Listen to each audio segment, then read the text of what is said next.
Okay, right. Welcome everybody to 52 Living Ideas. We are continuing our exploration and interpretation of Dao De Jing. It's been amazing, and many people asked for a more systematic walkthrough, and that's what we're doing. This is the second session. We did our pilot session on Saturday. We're planning to cover 5 of the poems. We ended up covering 1 of them, but pretty well. And I was very excited. So again, the aim is not to go through it fast. Aim is not to go through it slow. Aim is to go through it. So what we're going to do is I'm inviting everybody to read their favorite translations. So we're going to start by number 2. And I invite everybody who would like to read the translation. I encourage you to do that, because what I found is that each of the translations is actually an interpretation, and more interpretations you get, the more you understand. And then keep track, use this high-tech tool.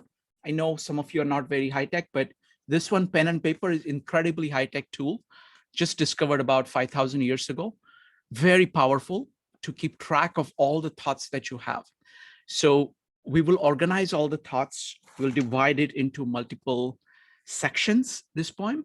And then after people have had chance to read their translations, we're going to go ahead and discuss, divide it into parts, and we're going to discuss each of the parts, okay? And if we get done with 2, we're going to go to number 3. That's the plan. So folks, go ahead and type exclamation mark if you would like to read your translation. Start by saying which translation you're reading.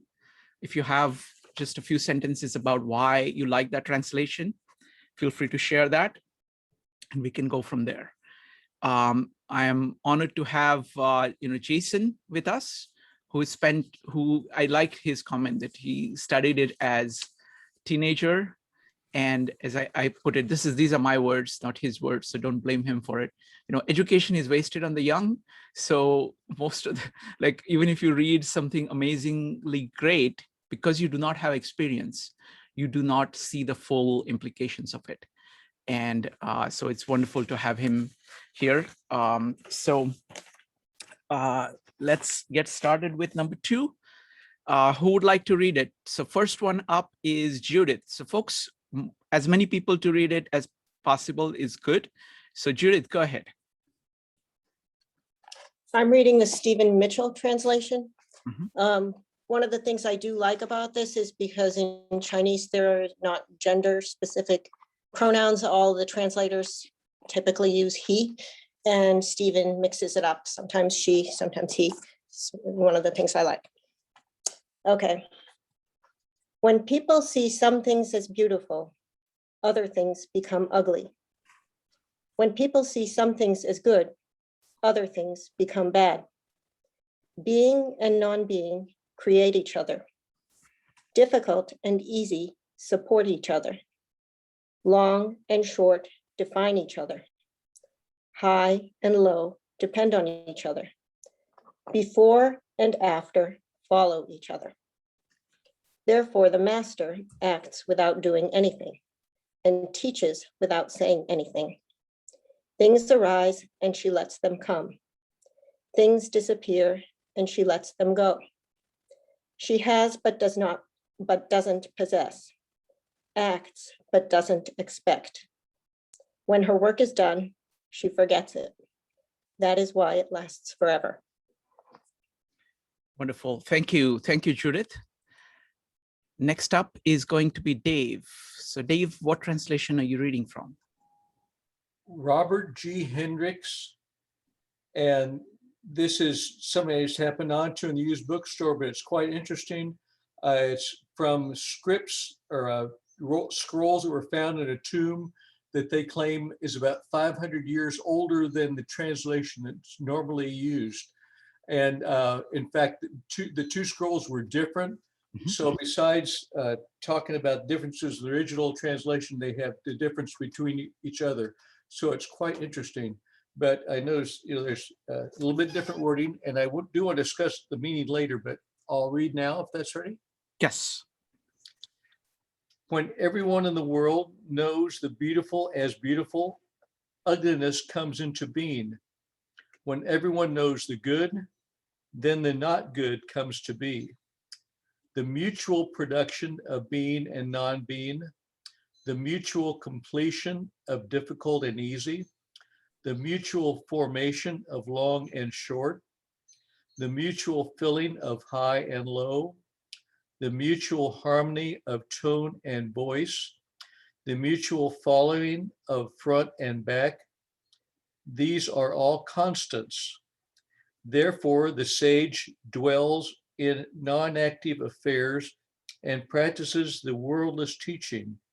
The 10,000 things arise, but he doesn't begin them. He acts on their behalf, but he doesn't make them dependent. He accomplishes his task, but he doesn't dwell on them. It is only because he doesn't dwell on them that they therefore do not leave him. Thank you. Wonderful. Thank you, Dave. Next up is going to be Franklin, followed by Joe. Franklin. This is the Jiafu Feng and Jane English translation. Under heaven, all can see beauty as beauty only because there is ugliness. All can know good as good only because there is evil. Therefore, having and not having arise together. Difficult and easy complement each other. Long and short contrast each other. High and low rest upon each other. Voice and sound harmonize each other. Front and back follow one another. Therefore, the sage goes about doing nothing, teaching no talking. The 10,000 things rise and fall without cease, creating, yet not taking possessing, yet not possessing, working, yet not taking credit. Work is done, then forgotten. Therefore, it lasts forever. Wonderful. Thank you. I like that translation quite a bit. Next up is going to be Joe. Joe, go ahead. I'm going to be reading from Wayne Dyer's version. So, under heaven, all can see beauty as beauty, only because there is ugliness. All can know good as good, only because there is evil. Being and non-being produce each other. The difficult is born in the easy. Long is defined by short, the high by the low. Before and after go along with each other. So the sage lives openly with apparent duality and a paradoxical unity. The sage can act without effort and teach without words, nurturing things without possessing them. He works, but not for rewards. He competes, but not for results. When the work is done, it is forgotten. That is why it lasts forever.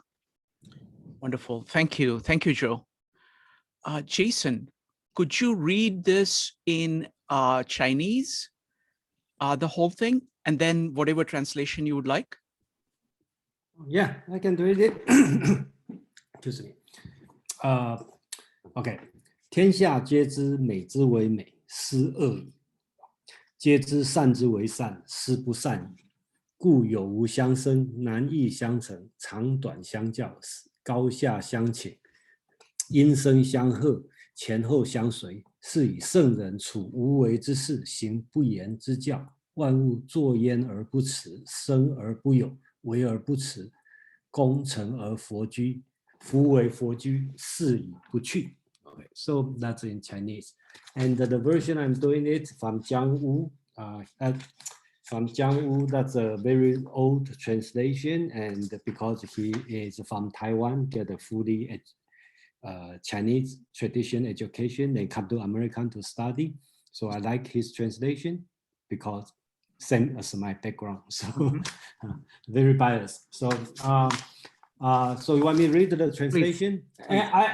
I have to say I learned a lot from your different translation. I just have to say that, okay. A lot of things without your translation, I will understand totally differently. So I'm not sure I'm here to learn or to, yeah, okay. So my translation is, when all the world recognize beauty as beauty, this is itself is ugliness. When all the world recognize good as good, this in itself is evil. Indeed, the hidden and the manifest give birth to each other.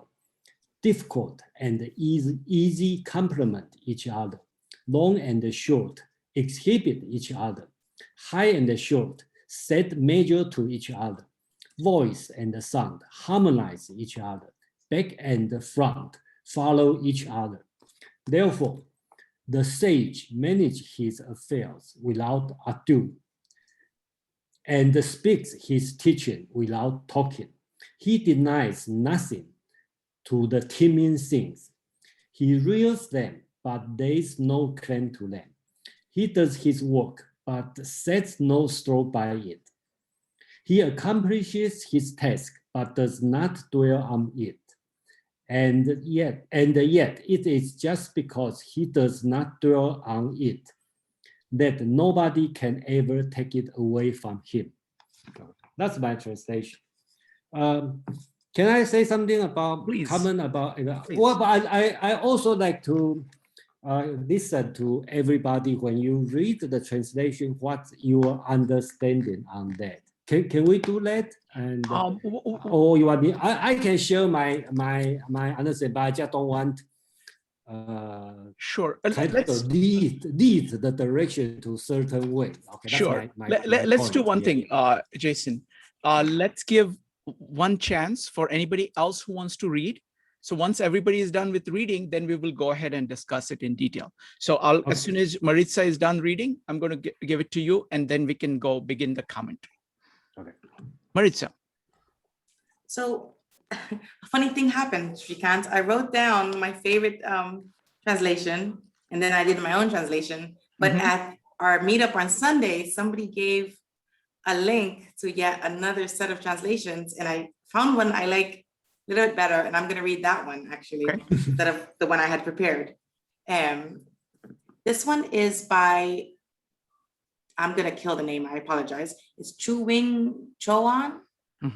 And it's, when the world understands that beauty is beautiful, ugliness will exist. When the world understands that goodness is good, evil will exist. From that, we learn that existence affirms non-existence.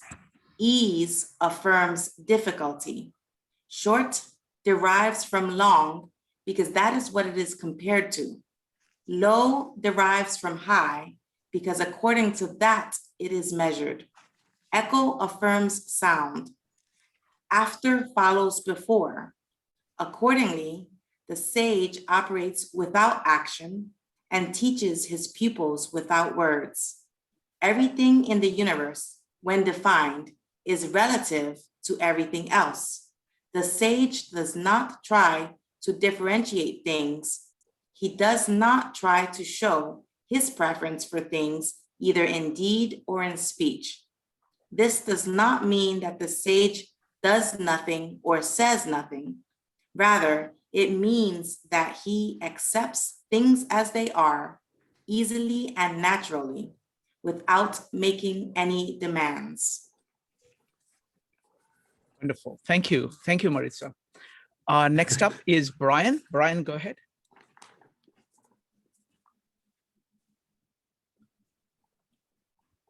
Brian, you need to unmute yourself.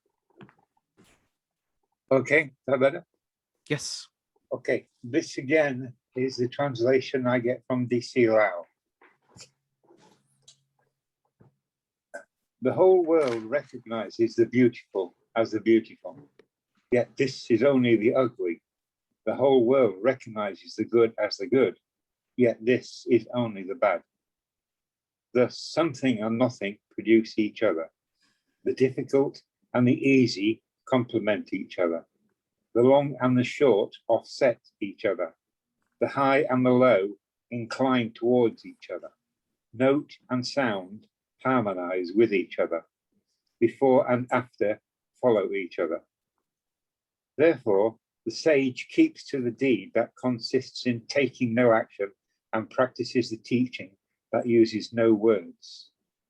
The myriad creatures rise from it, yet it claims no authority.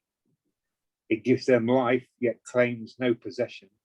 It benefits them, yet exacts no gratitude. It accomplishes this task, yet lays claim to no merit. It is because it lays claim to no merit that its merit never deserts it. Wonderful. Thank you. Thank you, Brian.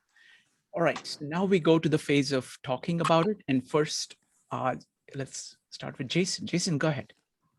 Okay, this one I find out, especially from Judith's translation. The translator used she, okay, and then the translator changed the sage instead of master. So it changed the tone totally different. Okay, so at least that's I take this one. That's very interesting. Okay, I would not say correct or incorrect, but it's very interesting. So the first I will put this verse in 4 parts. Okay, if you notice, the first part talk about the beauty and ugly and the good and the evil. This one, the Lao Tzu is talking about subjective view. Okay, of a person's see everything. Then they have the 6, I think there's a six line talking about being, non-being, difficult, easy, long, short. This one talk about objective view, okay, around the world. Okay, so that's the second part. Third part, they talk about the sage. Okay, and in all ancient Chinese writings, sage were built in Taoism, also in Confucianism, also use sage, but they have a different meaning. But sage basically means the perfect guys, the role model. So the sage will make, they talk about how sage will act based on this kind of objective, subjective situation. So then, and the last part, we talk about why they are doing this and what's the achievement. So most of the translation talk about because the sage doesn't claim it, so it never loses, or you will say it lasts forever. Okay, I see 2 key difference between different translation. First one on the first paragraph. Some translation talk about the something is beautiful because they have ugliness. Okay, something is good. Okay, because they have some evil. Okay, that's one translation. Another translation, and which I learned, okay, is this one talk about the relatives. Okay, so it talk about according to the Chinese translation, a Chinese original word, it sounds like this. It sounds like everybody know, okay, that's beautiful. Then that's how the ugliness coming from. Okay, everybody know what's good. Then that's how does the evil deed coming from. Okay, so basics, that's again, that would be, I would say that's my understanding. Okay, basically it says, if you set a standard, okay, as this is beautiful, let's say I say Shrinkant is handsome, so other people doesn't look like Shrinkant will become ugly, right? So so if you set some standard, then something non-standard will come out. Okay, that's the reason I'm saying this is they use sage, and I believe this one is a political writing. Lao Tzu is advice and ruler, so he is telling the ruler how to deal, how to govern his country. So if I take this sense, okay, then he will say, don't do too many things, don't set up too much standard. Okay, don't claim what you are doing, just let it go as is, then your achievement will last forever. Okay. That's the whole tone on this one. That's I'm assuming Lao Tzu is talking to the ruler, okay, or a governor. So that's the advice. But of course, we can change the tone as a moral lesson. Okay, just like very much like what Judith is reading. Okay, the master is she, so she is like a mother tell the kids. Okay, how to do this, how to do this. Okay, that's another way to read it, and I don't see anything wrong by reading this. And I really like to share to see how other people, how do you think about the when you read this translation, and what do you get from this? Wonderful. Thank you, Jason. So what I want to do is I want to divide these poems into different parts, so we can go and zoom into different parts. So this entire poem, I think, consists of two parts. One is talking about this relativity of saying that the opposites kind of arise together. It's by seeing, by focusing on one, you're not focusing on the other, so that comes into being. So I want to, so that's one part. And then it's talking about how does the sage act based on that. So those are kind of general two large parts of it. So what I would like to do is to discuss them one by one. Okay, so what I've tried to do is that I've tried to summarize the poem in my own way, because the more you actually write, the more you can start interpreting it and understanding. So I always give names to the poems. This one I call Yin Yang. This is, of all the poems, I think this is the one that kind of captures that sense for me. And the first part, I've summarized it with two sentences. One is a very short one, and that is being and non-being arise together. So this idea of opposites arising together, which is illustrated in multiple ways. So he talks about hard and easy, beautiful and ugly, good and wicked, long and short, high and low, before and after.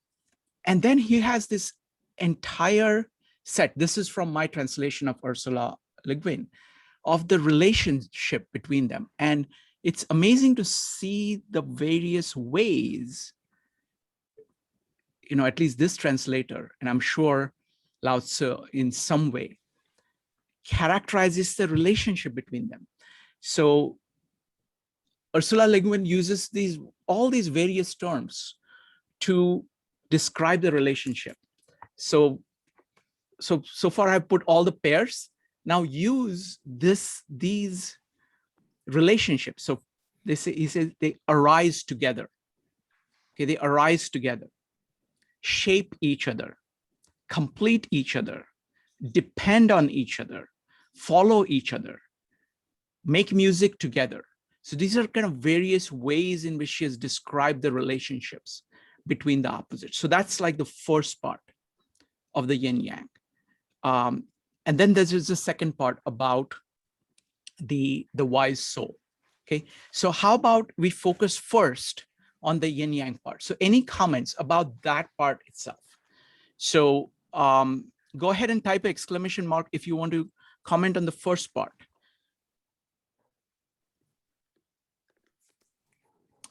Jason.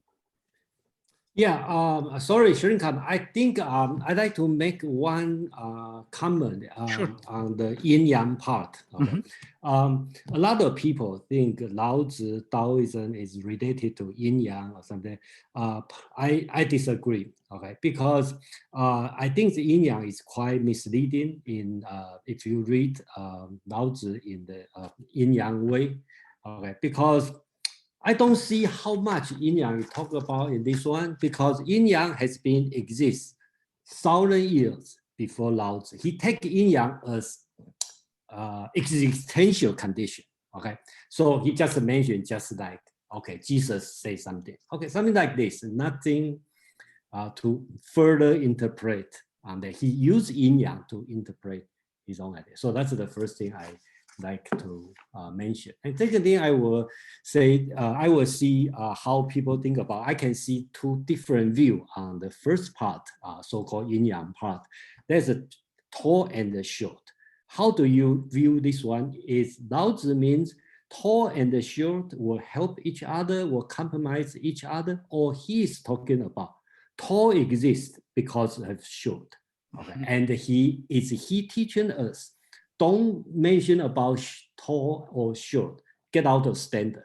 Or you think Lao Tzu is teaching us tall and short, beautiful and ugly, doesn't matter. They should work together. Okay, I think that we can have these two different views on that. And then I don't know, how do you think about this situation? Yeah, wonderful. That's beautiful.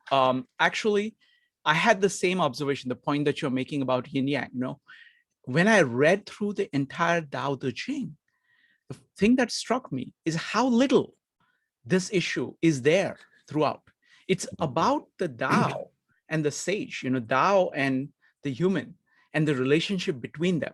And this, I look at this as being a separate axis, and there isn't that much focus on it. This is an unusual poem in that sense, that it focuses so much on it. So I agree with Jason that it is not the point. It's actually a very, very, very small point.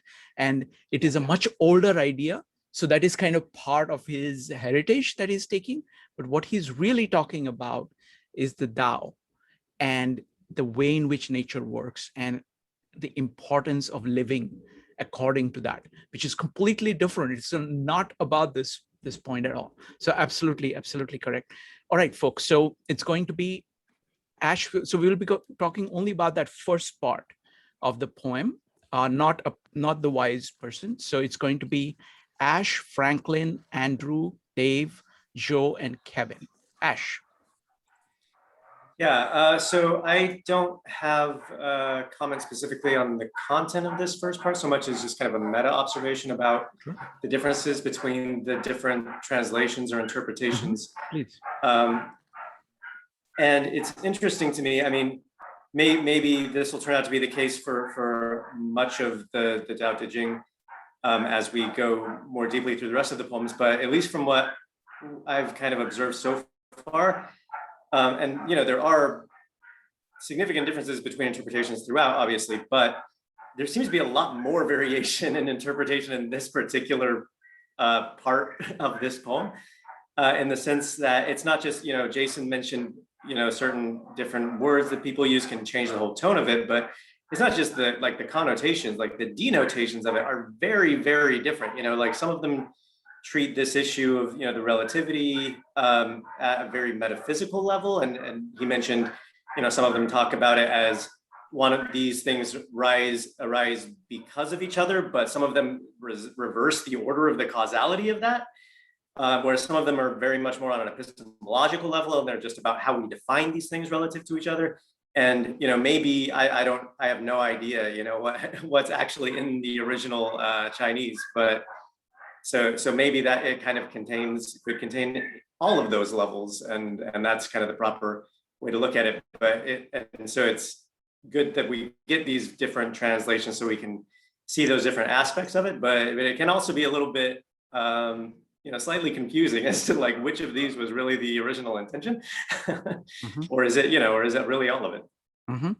No, excellent point. And I think that's just something that we will focus on once everybody has had a chance to say, because Jason made a brilliant point.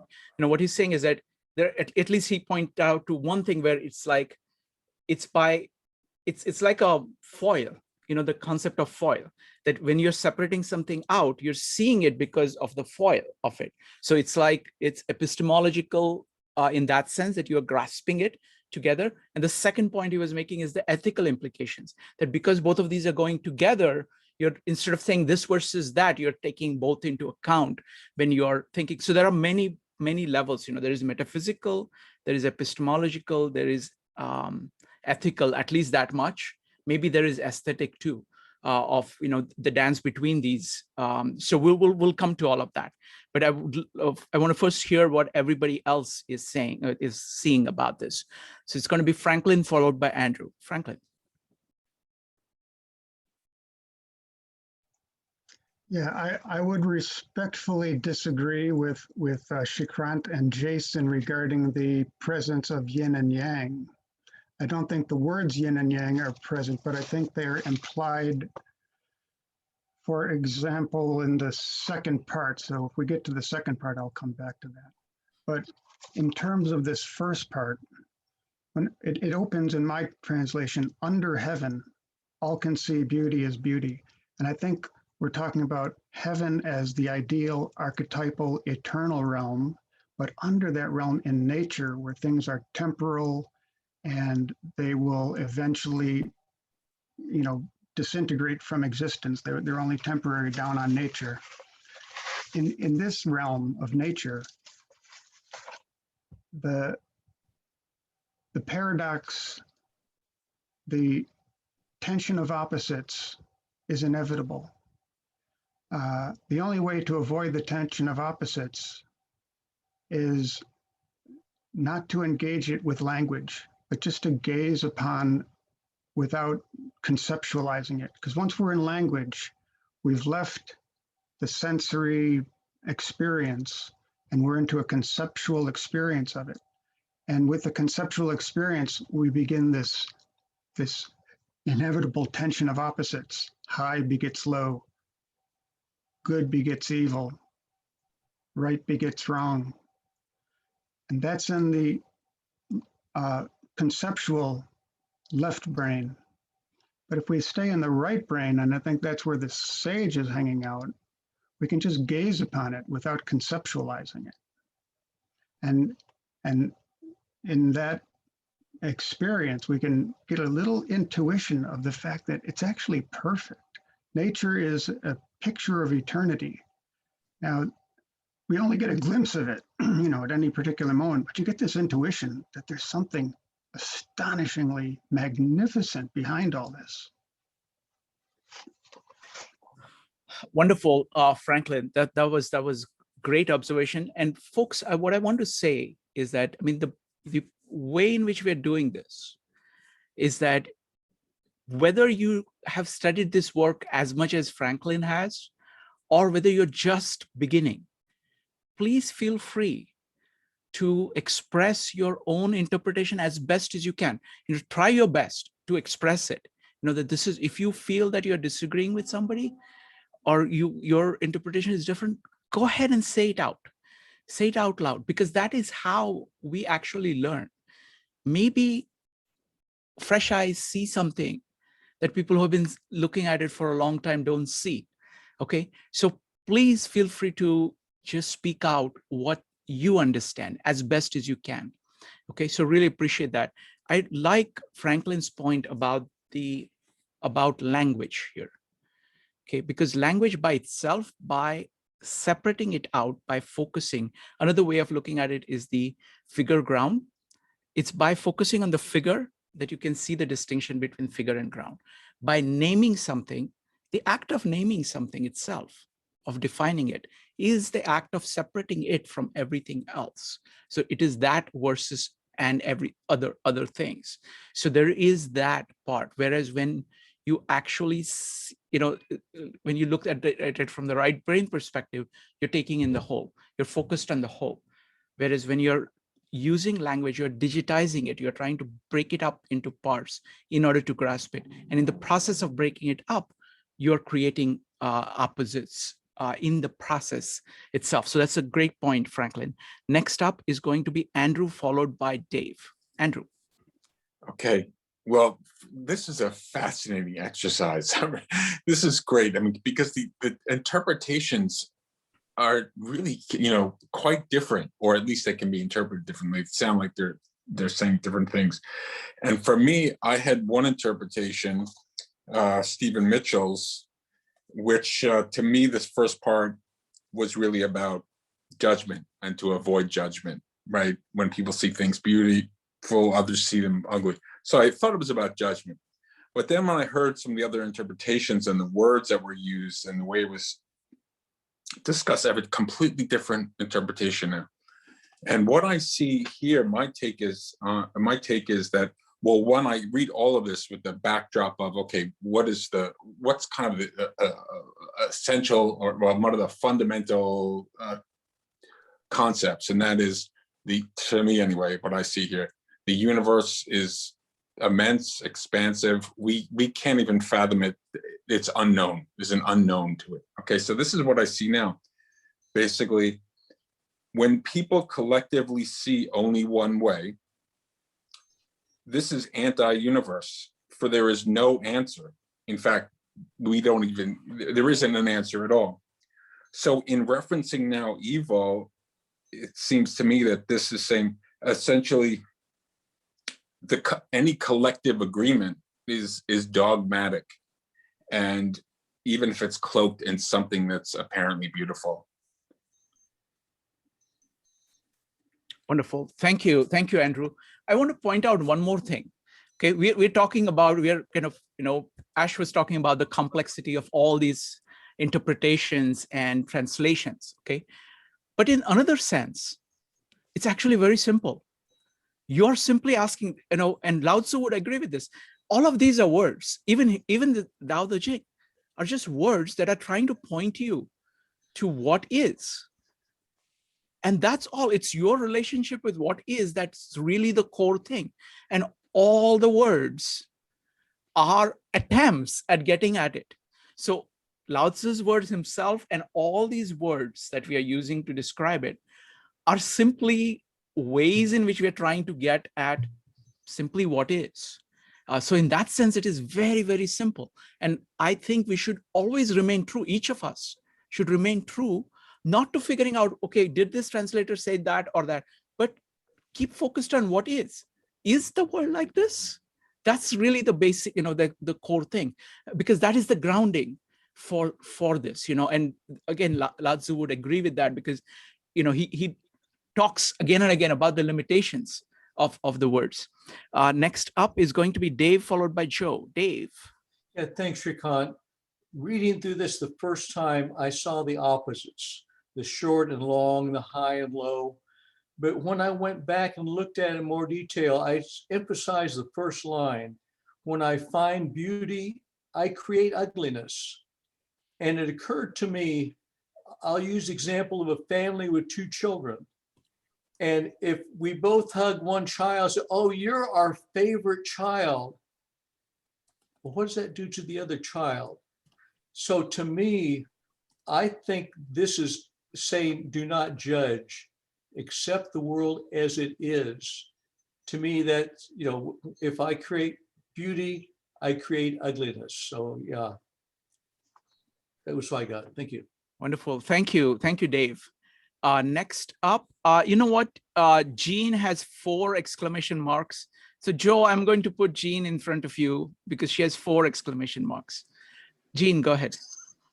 Sorry, Joe. So I'll put 5 next time.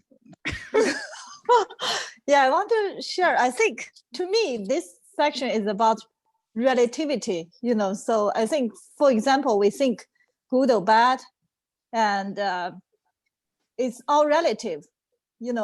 From my own experience, I feel like a lot of time the bad things happen, just like Flo mentioned, a lot of time bad things happen end up actually bring more meaning to people's life.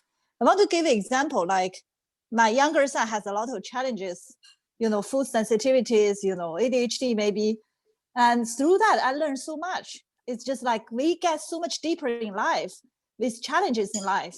So a lot of time we think challenge is bad, but actually it brings much more content into our life. So I think good and bad, long and short, all this is relative, compared to our preconcept. I think, to me, I think that's what this chapter trying to tell us. That's my understanding. Wonderful. Thank you. Thank you, Jean. Next up is going to be Joe, followed by Kevin. Joe. Yeah, I mean, there's been so many great comments already, and I think they've actually captured much of what I was going to say, specific to the idea, the beauty and the ugliness being about judgment is the impression that I initially had taken away. But I've also found there to be a question about is this what the world is really like? And I found the evil and good question to be profound in the sense that you could really, it's classical philosophy at that point. And then you can start to introduce logic. What is light and darkness? and then what is right or wrong. And you can start to see where there's logic kind of rooted in the world. Like if one, you could say that one isn't right, if one isn't real in and of itself, let's just say evil or something isn't real in and of itself, it must be the privation of something, right? So therefore you can logically arrive at the idea that what is good. So that's what was more profound to me, is the classical philosophical aspect of it and the logic aspect of it that really does have its sense in being rooted in reality. So yeah, I mean, I enjoyed it very much. I'm trying to think of the other. I think there's order and chaos I had thought about as well. I think that you can really make a case for both of those, and how one can't exist without the other. You can start to see how this actually plays out in our daily lives. So I'll leave it at that. Thank you, Joe. Next up is going to be Kevin, followed by Jason. Kevin. Yeah, thank you, Sanka. Thank you, everyone. I enjoy each one of your translation and interpretation. I would say that's all about, apply to your own experience. You are the sage for yourself. You expand to the, apply to your life. I go into this chapter 2. Let's see, without title, make title is like made credit without taking credit to yourself. I'm going to connect to your, let's see, 52 living idea. One here is so being and non-being produce each other. So that's Joe mentioned that. That's the chaos and order. So you can see the relativity between chaos and order. Also, you can divide who produces who. And another concept is form follows function. I can match to here. It's called long and short form each other. It's too long, you want to short cut them. It's short, you want to form long, build them. So another one, Sharonka, you mentioned that figure and ground. So that's also can apply to here. Anything else? I'm going to stop here for now. Thank you. Wonderful. Thank you, Kevin. Appreciate that. Next up is going to be Jason, followed by Rich, Donna, and Judith. Jason. Yeah, I just like have a short comment when Joe talk about the logic. Okay, I just like to remind everybody when you Dao De Jing have 81 chapter, and the between chapter may not have a connection because people just put it, but the chapter itself is complete. So I would like everybody when you read it kind of pay attention on the logic, the flow on the whole one. Okay, because that will tell you a lot of the logic thinking in ancient Chinese before Buddhism time. Okay, so I think that we're interested to pay attention on how the different sections support each other. How do they, is that convincing? Okay, I think that's also another interest part to look at. Thank you. Excellent comment. Thank you, Jason. Next up is going to be Rich, followed by Donna. Rich. Thank you. To put in context my reading, I agree with Franklin, by the way, that what I was drawn to Taoism as a philosophy was the neutrality of it. So when I look at translations that begin to imply something's better than something else, or this should be a goal of something as opposed to this, then I kind of move on. Because what I find in Taoism, and I use Taoism as a practical way in everyday life, such as in medicine, lifestyle habits, what could be good for one is not good for another. So there is no absolutes. It's always neutral. The yin and the yang, or the opposites, are totally equal. If you find one, you'll find also the other. There's always the good within the bad within the good. They're always working with each other in a flowing manner. So to my mind, the most neutral way of understanding the first part of this is simply using descriptive metaphors to present what we know as yin yang, but you don't have to use yin yang because the concept of flowing and creating is replete throughout the text. It certainly was fundamental. I wasn't here for the first text, but first verse, but certainly very fundamental with that verse. And it will be very fundamental in the creation story, which is verse 42.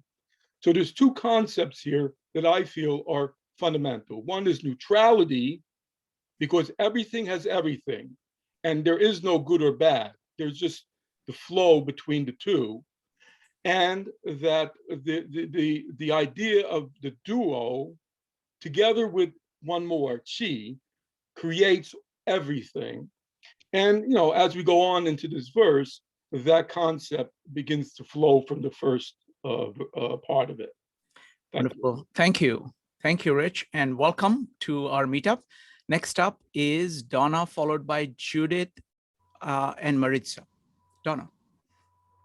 So for the first stanza, I interpret it as the minute that you put labels on things, similar to what Franklin was saying, that's when you see the opposite. And then the second stanza almost reinforces it because it goes into all of the opposing positions. So the two stanzas taken together, to me, I interpret it as to just let go of labels and just be present, and life will be just what it is. And to me, I think it's beautiful as it is. Wonderful. Thank you. Thank you, Donna. Appreciate that. Next up is going to be Judith, followed by Maritza and Andrew H. Judith. Okay, so I got a lot the same as others about the relationships, but I don't know, when we're talking about neutrality and all that, when I was thinking about it, I just thought and I think Franklin did touch on this, or say that, we live in a world of a physical world, so it's there. Those opposites, those definitions, it's what we do every moment that we do anything. We are defining things. So I see it as like, to be able to recognize, though, that you're doing it, that to be able to recognize that when you're defining something as short, you've compared it to something long, and so on. But where I got stuck thinking a lot was on that being and non-being create each other. And I was like, what the heck is non-being? What would that be? So the way I worked that one out myself is that every moment we are acting in some way, right? But preceding every action, there's a moment of inaction. And I think that's that non-being. And that's what I think the Dao De Jing seems to be trying to get at in between, is always that little space between what you see, the way things are, the way you're defining them, the way you choose to act, that little space where you're not thinking out in language words per se, but that space before you act, the action doesn't happen by itself, so it is not necessarily thought with words either, but that moment, those moments that you meditate or that you're mindful, like we were talking about yesterday, are the moments that you can, that exist for everybody. But the more that we draw attention to that aspect of non-being or non-action, the more effective our actions can be. Wonderful. Thank you, Judith. Next up is going to be Jason, Maritza, and Andrew H. Jason. Yeah, I just a quick comment on Judith's question. Judy asked about how to come with being and the non-being, can come with each other. That's the translation. Okay, so the Chinese word using is have and have not. And the problem, some translation called, like my translation called the hidden and the manifest. Okay, so that means behind and up, or have not. That's become a very difficult translation because in Chinese language, there's no be verb. Okay, so we don't know. When Lao Tzu said have not, he means ownership, existing, not existing, or what it means. We don't know. So that's the confusing part. No wonder Judy has a question. Thank you. Excellent. And Jason, anytime you want, just go ahead and type exclamation mark. You're doing a fantastic job of clarifying things. Next up is going to be Maritza, followed by Andrew H. Maritza. Oh man, so Shrikant, I've changed what I thought I was going to say at least 5 times over, because every time somebody else says something, I'm like, oh my God, that's an amazing point. So my favorite version was is the Gaia Fu Feng and Jane English's for this chapter. And she does use the have and not have, which is very rare because most of them do use the being and not being. But maybe the point that I really want to talk about here for a second, looking at this first half of the poem, is I didn't view it to be speaking of opposites. I viewed that there was a push and pull motion. I really love Rich's comment about flow, because that really did resonate with me here in this section. I understand that the words are contrasting each other, but I think that the gist that was attempted to be portrayed was more of a as one, so the other idea, in so much that our world is vaster than one concrete concept. And so we should ever keep in mind that if a very polarizing type of concept exists, we should note that there exists another one, because you need it for the other end, because nothing is a dot. Everything is more like, some type of a line, or in my mind, it looks like pendulum. As one sways the other, it has something on the other side.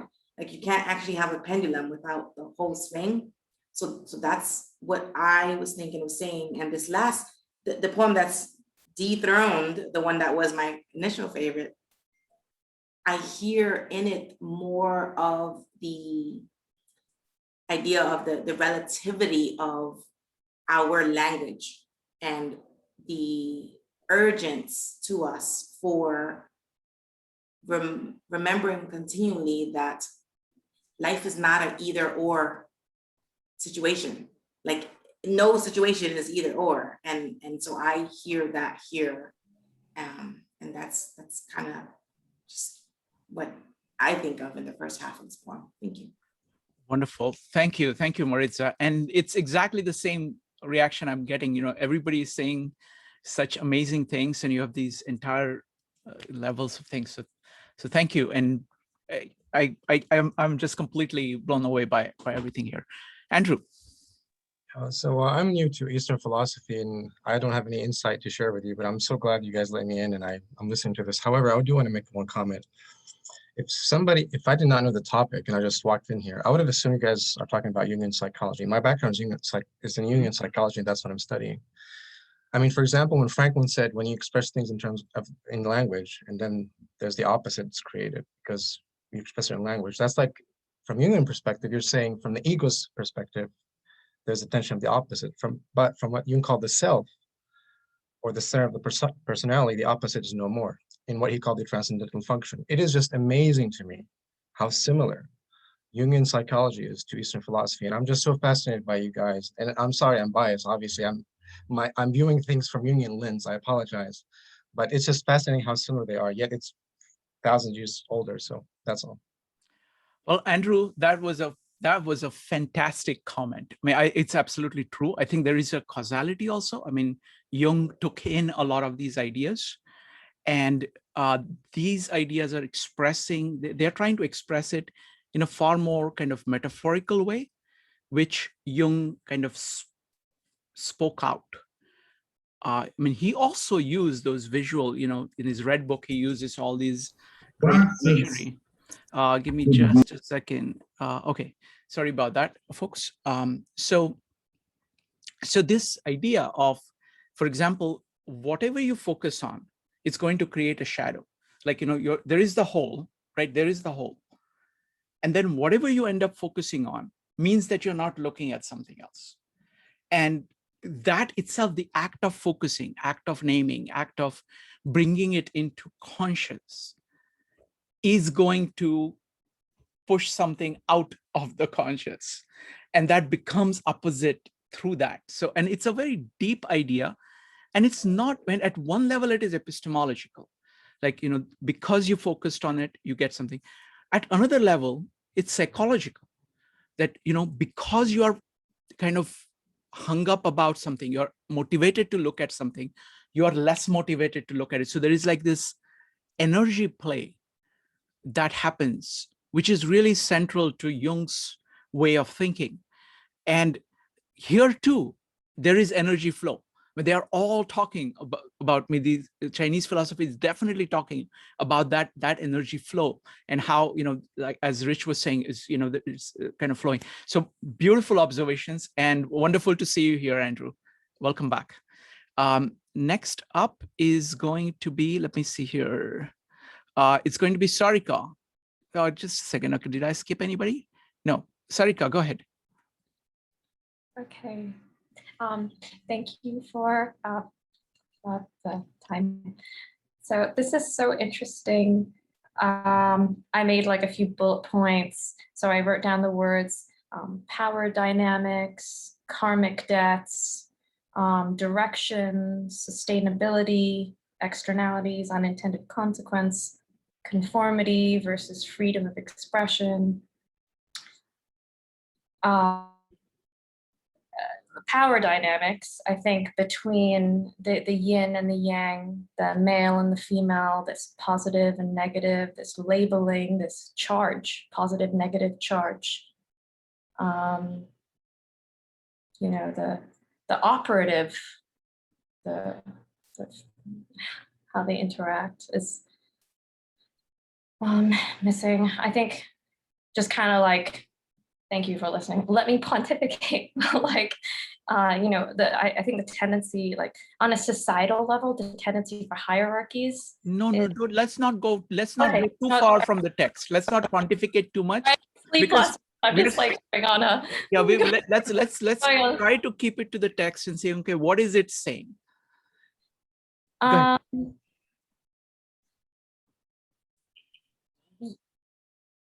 Yeah, I mean, I like the suspension of labeling. I like the acknowledgement of there being a good and a bad, a high and a low, and the acknowledgement of a tendency to assign value, and then that challenge to then suspend. Yeah, wonderful. Great observations at many different levels. And I love the fact that you're keeping notes of saying, okay, there is the operative thing going on. This is going on. Wonderful. Thank you, Sarika. Okay. Next up is going to be Paul, David, and Brian. Paul. Yeah, thanks. Great evening, as usual, everyone. Shrikant has talked about the separation of the parts of the book that are talking about what the Tao is from the parts of the book that are how you live by it, the how-to part. And I think there's acceptance that there are these polarities, and then there's this desire we have to want one of the sides of the coin, and we could want it but still not be judging. we could say, well, I prefer white, I prefer blue over green. And I'm not making a judgment that green is bad. I'm accepting the existence of green, but I still prefer blue. So I just wanted to point out that subtlety and think about how the book is thinking about that, but also I'm kind of thinking like related to Maritza's point also, it's preparing us for the second part where we go, how do we live by this? Because someone can go, well, look, I need to just, I'm not judging, I'm just going to, this is something I prefer. But maybe this is saying, no, that's not the way you follow the Tao either. It's like, here's how not to live by it. By sort of looking at these polarities and preferring one. Now it leaves this giant question of how the heck you live by something that's formless and has no polarity, but it's kind of laying the groundwork for that. That's my thought. Thank you. Wonderful. Thank you. Thank you, Paul. Next up is Jason. Jason, take your time. Go ahead. Oh, yeah. Thank you, Shringa. And thank you, everybody, for all the comment. I probably need to go in a few minutes. I'd like to say something about the Dao De Jing, and because I discussed with other people, and I believe most of people do it in a way as a philosophy, but it's very easy to mix with Taoism as a religion. Okay, and I just have to say, not as an opinion, as a common understanding, okay, consensus understanding, they are very different. So, unless we will consider this group as a general Taoism discussion, if we consider as this philosophy discussion, and we should separate. But doesn't mean that you should not talk about Taoism as a religion, because I just want to have these two concepts separate. That's the first thing I'd like to make. And second thing, we are going to the second part, and I really strongly suggest everybody think about what's the tone of the Lao Tzu is talking about. Is he talking about political or talking about moral lesson? Okay. Historical account, I think it should be a political teach to the ruler, because that's in the kind of a warring state. Okay, everybody looking for the solution for the problem. So it should be the political solution, political advice. But of course, when we read it, we don't have to take this way. Just when we read the Bible, we don't have to read as a religious teaching. We can learn as a moral teaching. But it will help if we think, if we change a different tone on that. Jason, so, one last question. I know we are going to continue our discussion of the first part, but can you tell me your view of the second part? And then we will continue discussion. So the entire, what it says, what is the second poem saying about the wise man? The wise man, actually, the original word is sage, right? Mm-hmm. And that the sage keep coming to all the philosophical writing during that time.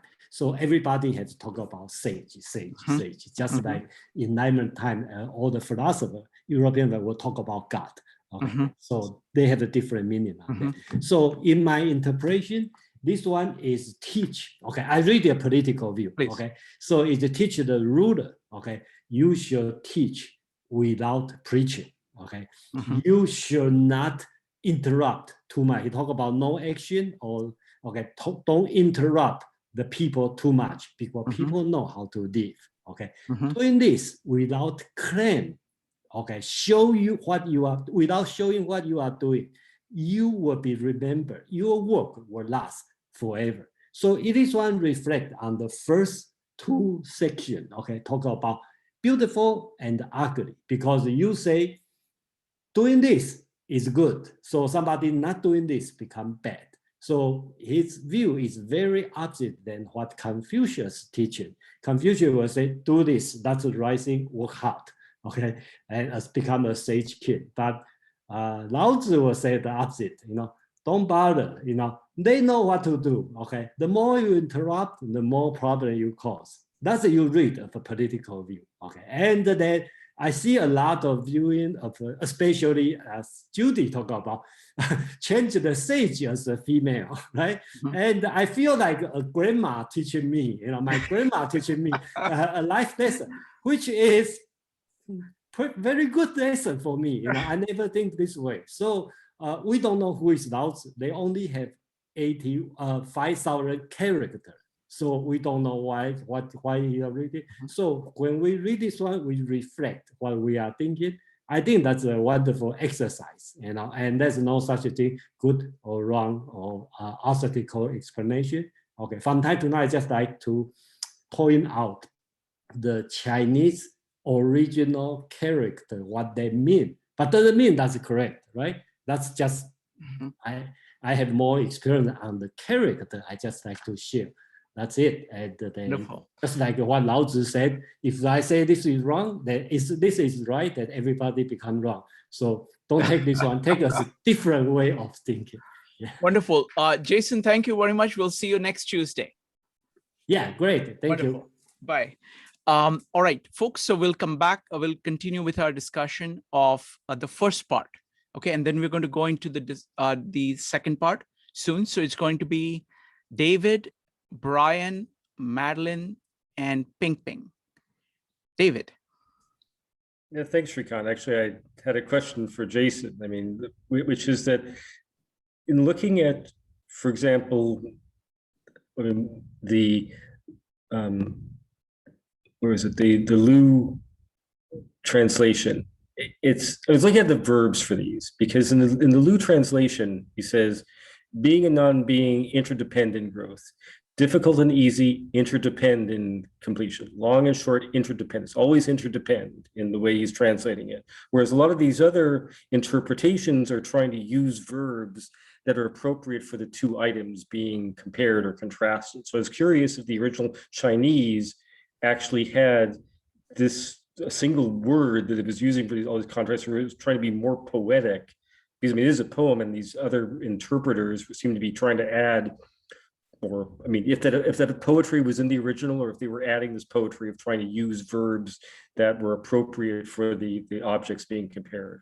Sure, we'll come to that when the question is it the interdependence or is it contrast? And we will come to this question. No, not just that. I mean, what I'm saying is that the other translations are literally like saying long and short test one another, or long and the short, high and low incline. I mean, they're using, note and sound harmonized. They're using verbs that are specifically related to the words. It's not whether it's interdependent or contrast. We're saying they're using a verb that's specific to the objects, whereas this other translation is just using the verb interdepend regardless of the object. So I was curious whether the Chinese original actually had verbs that were appropriate for each of these objects, or was just using this sort of interdepend or some sort of the same verb in every single one of the stanzas. Sure. Let me ask either Kevin or Jean.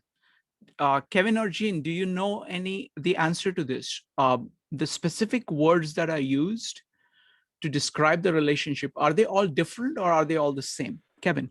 Yeah, thank you, David. That's great, man. If David or other folks, if you're very interested in those individual words, that's so key.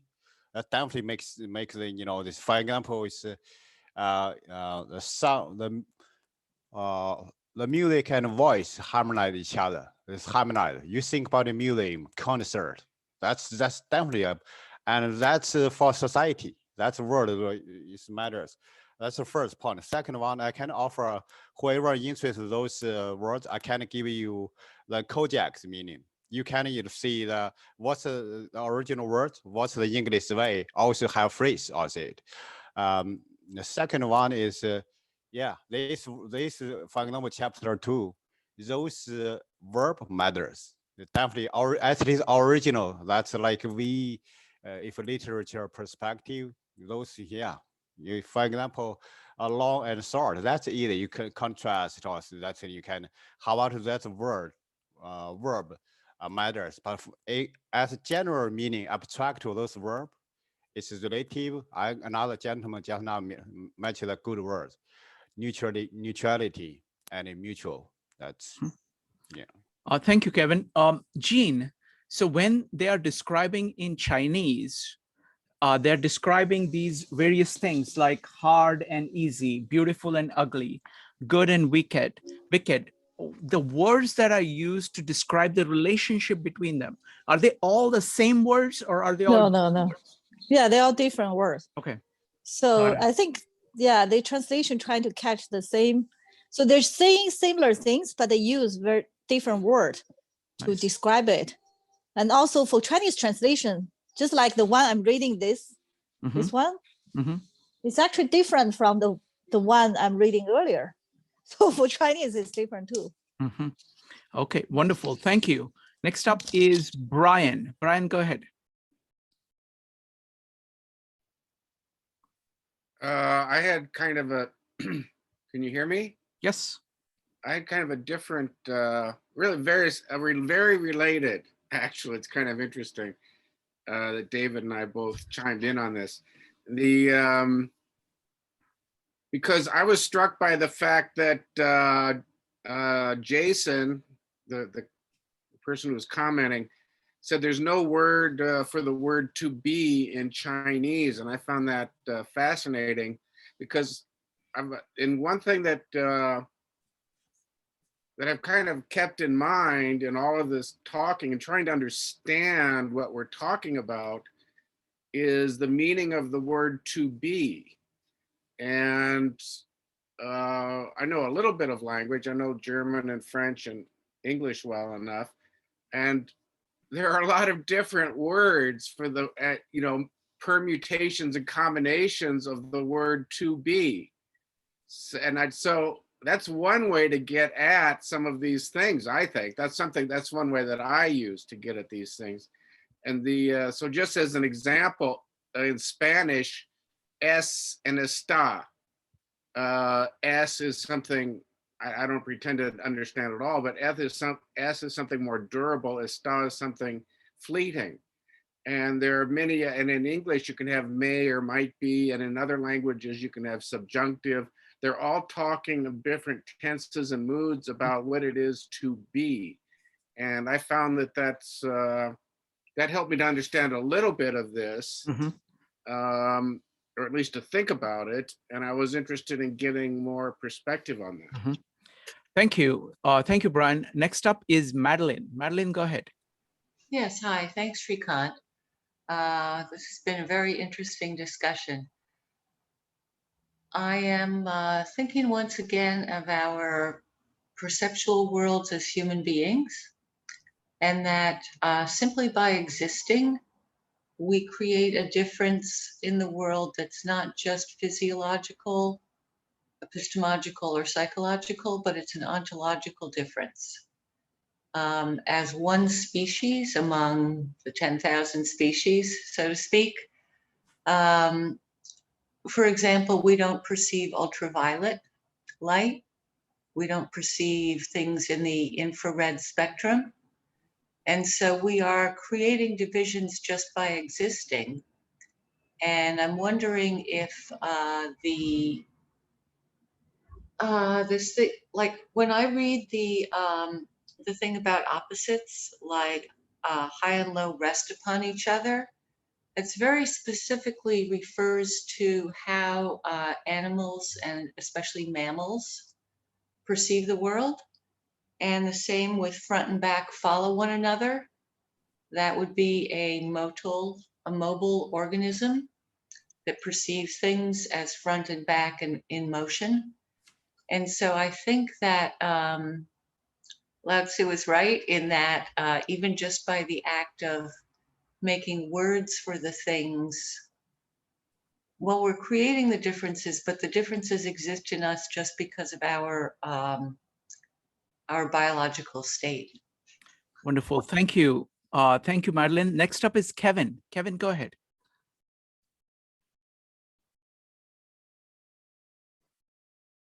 Kevin? Okay, can't hear you. I want to make one last comment before we go to the second part about the whys. I mean, there's just so many amazing things people have said. So the question is, this distinction, what is the sort? What kind of a thing is it? What kind of a distinction is it? Is it metaphysical? Is this there in reality? That's one possibility, that it's there in reality. Okay. The second possibility is that it is epistemological. It's the act of naming things that is creating this distinction. The third one is that it is psychological. Like, for example, act of focusing on something, it's like fovea versus the peripheral vision. So kind of psychological, sensory kind of thing, or the thing that Madeline was talking about is kind of a result of our sensory mechanism, psychological mechanism. Or is it talking about ethical, about saying good versus bad as being created, the categories being created? Maybe it is all of these, and maybe this is, there are relationships between all of this. So that's, it's really, and the interesting thing here is that this is just very suggestive in the sense that it is very metaphorical, and people seem to be thinking about it in an objective way, some in subjective way, and we're going between all of these, and a lot of ground at all these levels is being covered, at least through all these interpretations that I can see. Next up is going to be Jean, followed by Joe. Jean. Yeah, so remind me, I'm not sure I was listening to the interpretation in Chinese earlier, and they mentioned about how, I think maybe it's a little bit later, they mentioned how the God or whatever create the world. They don't really have good or bad. So they create this symbol of dog or something, so basically what they're trying to say, I think they say this first few chapters actually talking about exactly the same things from these different angles. So what they're trying to say is like the conception of good or bad, it's all from human limited perspective. So they all from God or whatever, heaven's perspective, there's no difference. Wonderful, wonderful. So what you're saying is that in Tao, there is no distinction that comes afterwards. Wonderful. Next up is Joe. Joe? Just my thoughts really quickly is that if I had to choose, I would say it's more metaphysical and ethical. I think it's that combination, and for reasons that I've already articulated a little bit earlier, with the idea of good and evil and essentially what they are. But I also see it as basically the nature of reality as well. So, I mean, I definitely see the metaphysical aspects of it, but yeah, those are the two areas that jump off the page to me. I'm sure that you can make a case for epistemological as well. So, but in any case, those are just my thoughts. Wonderful. So let's now go to the second part, which is about so what? How does a sage live? I really liked the comment of Jason, where he says, go follow the flow of each of the poem. We are looking at it in part, but then we're going to come back and we're going to look at how does the second part rest on the first part. Maybe we can talk about it as we are talking about it. So I'm going to read from, I think this is the English translation. What is it? Jia Fu Feng translation. I'm going to read only the second part now, and then we can, I would invite any comments on the second part. Therefore, the sage goes about doing nothing, teaching, no talking. The 10,000 things rise and fall without cease, creating, yet not possessing, working, yet not taking credit. Work is done, then forgotten. Therefore, it lasts forever. Okay, so that's what we're going to be talking about. So comments just on that from Sarika, followed by Franklin. Sarika. Could you please read that last line? The last line is that therefore it lasts forever. So what it is that, let me read the whole thing again. Okay. Therefore, the sage goes about doing nothing, teaching no talking. The 10,000 things rise and fall without cease, creating, yet not possessing, working, yet not taking credit. Work is done, then forgotten. Therefore, it lasts forever. Wow, that's pretty confusing to me. I guess like my initial thought was, because I think I have this stuck idea at this moment about male-female dynamics. So I'll just try and release that. Okay, thanks. But yeah. So you can come back. You can take your time. You can process it, and you can come back again. Okay, just come back again. Next up is going to be Franklin, Kevin, Jean, and Joe. Franklin, what is this about? Jason had a great example about the teacher who doesn't give the example because the people know what to do. And if you tell them that this is right, then you create confusion for everybody who's not on that page. And I don't know how he put it, but it was brilliant. So the sage, the sage doesn't confuse people with words. He trusts that they know what to do. It may be asking a lot, but I loved the point he made. I'm thinking of the difference between the self and the false self, or the ego and the false ego. Right? The false ego is self-absorbed, concerned with putting on airs, really concerned about what other people are thinking. It's this self-absorption of something that doesn't even exist. And the sage has gotten beyond that. The sage exists, but not in this monkey mind of trying to put on airs and create some kind of false impression for people. The sage is just existing and does things that are appropriate. It's kind of effortless, but it's not based upon the false ego that, I don't know if that makes sense to people, but I think that's what it's about. That's excellent. And I second, I think Jason did a fantastic job of summarizing the point here.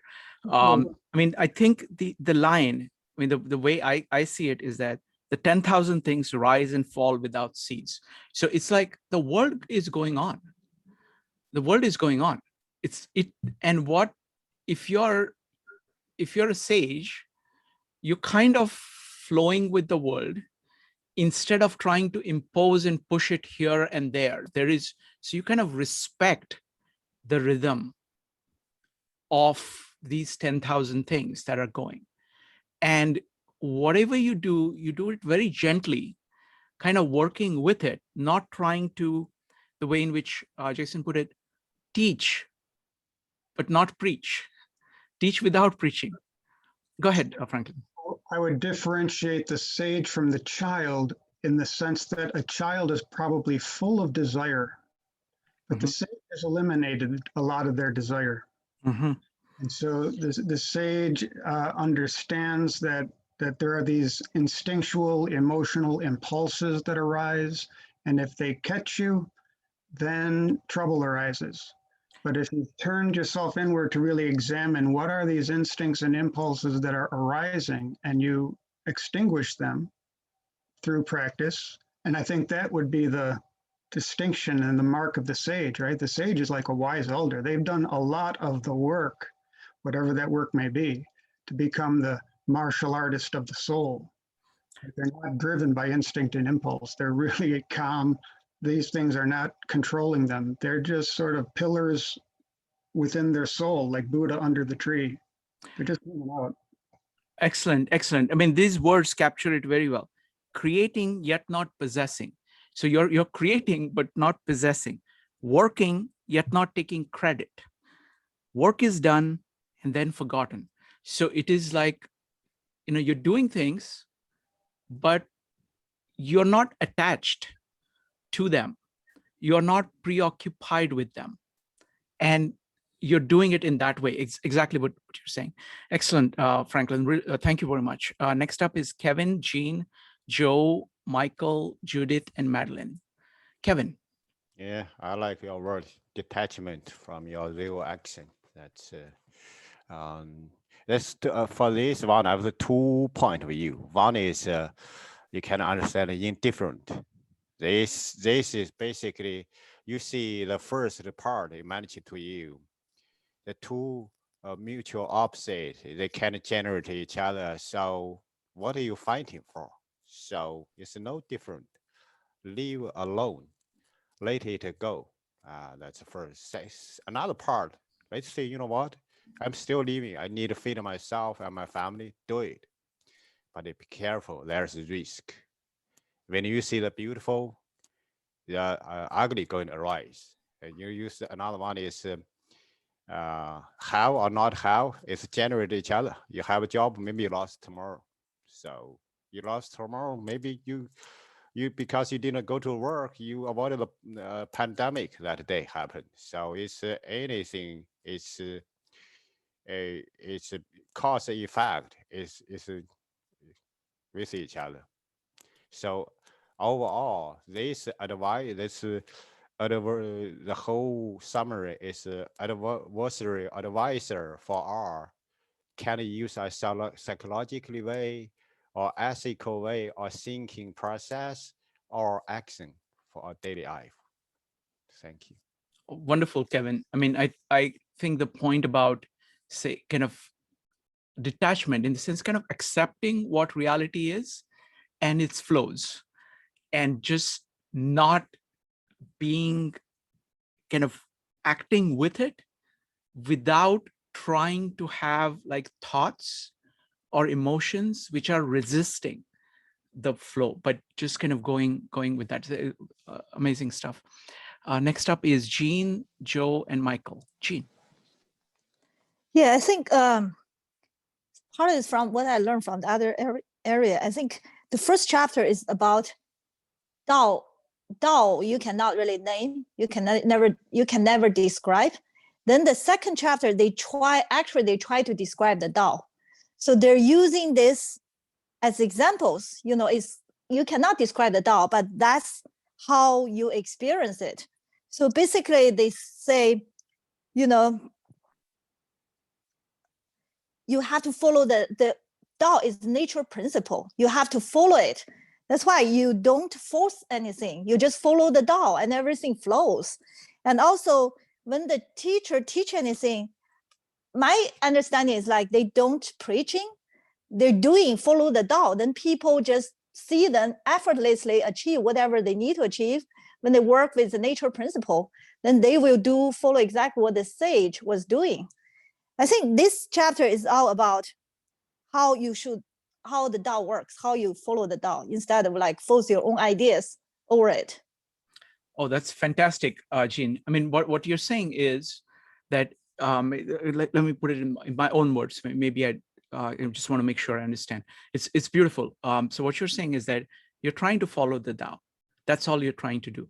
And what you can do in order to follow the Dao, actually follow the Dao, not preach about it. You actually, and what happens is that actually this is a phenomena of like, if you see somebody doing good things, acting in a certain way, just through watching them, because they are following the line of nature and they're serving as an example, as the model for other people to do that. And that is far more effective than actually telling, preaching to people, oh, you should be doing that, you should be doing that. So you're kind of working with nature, and then the other people see that and they follow nature and follow what you're doing, and you don't need to do anything because it is effortless in that way. Is that reasonable way of saying? Okay. Yeah, because if you have kids, they said you don't need to teach the kids to do what they actually observing you. You tell them do this, they won't listen. They just see what you do, then they follow it. Actually, it's much more effective than you tell them what to do. Beautiful, beautiful, excellent. Thank you. Thank you, Jean. Next up is going to be Joe, followed by Michael. Joe.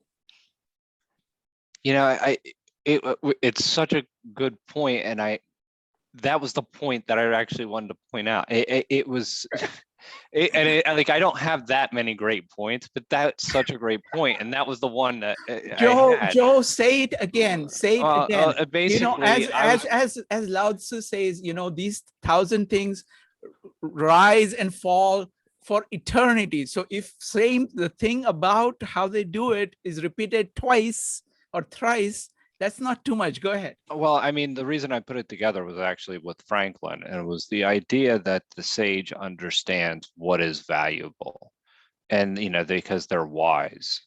So then within that the sage, he or she does this effortlessly, and it's kind of almost like I thought of the idea of nature and water and how it's able to just basically go with the flow. And that ultimately is the way, and that is you're trying to live in accordance with nature. And so in figuring this out, you're understanding that not the possession of things, and it's the hang on, I have my it's the works not for rewards, it competes not for results. That's what's in my version. That's essentially living in accordance with nature and living for the right reasons and having the understanding of what is truly valuable. So that is the way. So that is how you figure out how to live in accordance with nature, to me. And I think that the fact that it's done effortlessly is the key that Franklin opened up my mind with before Jang said everything. All right. Wonderful. So anyway, it was close. All right. I'm putting five exclamation points next time. Next up is going to be Mike, followed by Judith and Madeline. Mike. Yeah, I found this particular chapter very difficult to understand at the beginning, because if you read chapter 1, it begins with the whole idea that it can't be named, you can't touch it. It's like grabbing water, right? It slips through your fingers. So you start out with your study of the Tao being completely lost, and you have no idea where you're going next. And then in this chapter, I'm reading from Dyer's book, and I like his book a lot because every chapter ends with something he calls "Do the Tao Now." And so what Dyer does is he's actually saying that it can be practiced. You may not actually hold it in your hand, you may not actually say understand it, but you can practice it. So in this particular chapter, he says, spend a day maybe in conversation, being silent and not getting caught in the duality of right and wrong. And that's practice, right? That's something concrete that you can actually do. So while everything remains a mystery from chapter 1, chapter 2, for me anyway, at least showed me a path of practice, which I enjoyed a lot. And if you put these things that he talks about in the book into practice, you find out it works. And he makes it very clear that you're going to feel some discomfort.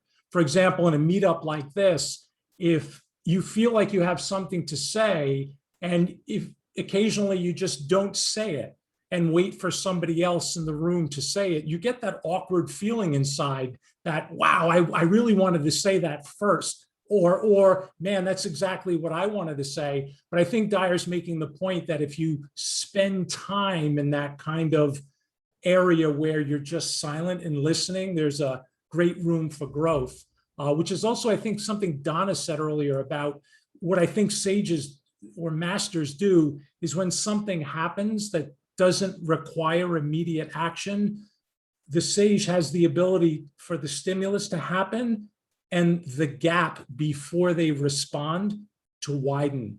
And that also takes, but I think it was Donna who said it earlier.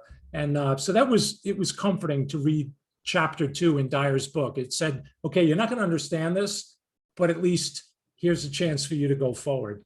Yeah, I mean, all comments from everybody, I'm understanding this a lot better than I did when I read it myself. I've read it multiple times, but these conversations, it's just kind of is filling out.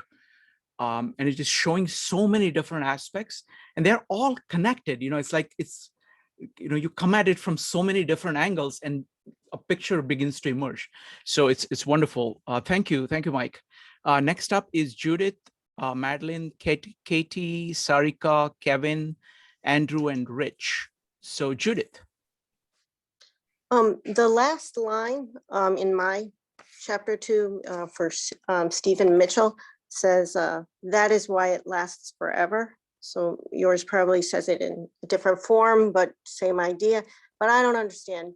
If anyone would like to weigh in on how to interpret that, in what way is what lasting forever, I'd appreciate that. Yeah, I mean, my quick answer to that is that it's the Tao. I mean, it's the nature. Nature is there forever. It is what it is, and it continues. So it's these 10,000 things are coming and going. Nature continues. If you act in accordance with nature, you can keep doing that. It's not like you're not draining things. You're kind of working with it. That's what it seems to be pointing to. That's my quick answer. But anybody further on is welcome to add anything to it. Next up is going to be Madeline, Katie, and Sarika. Madeline. Yes, as people were reading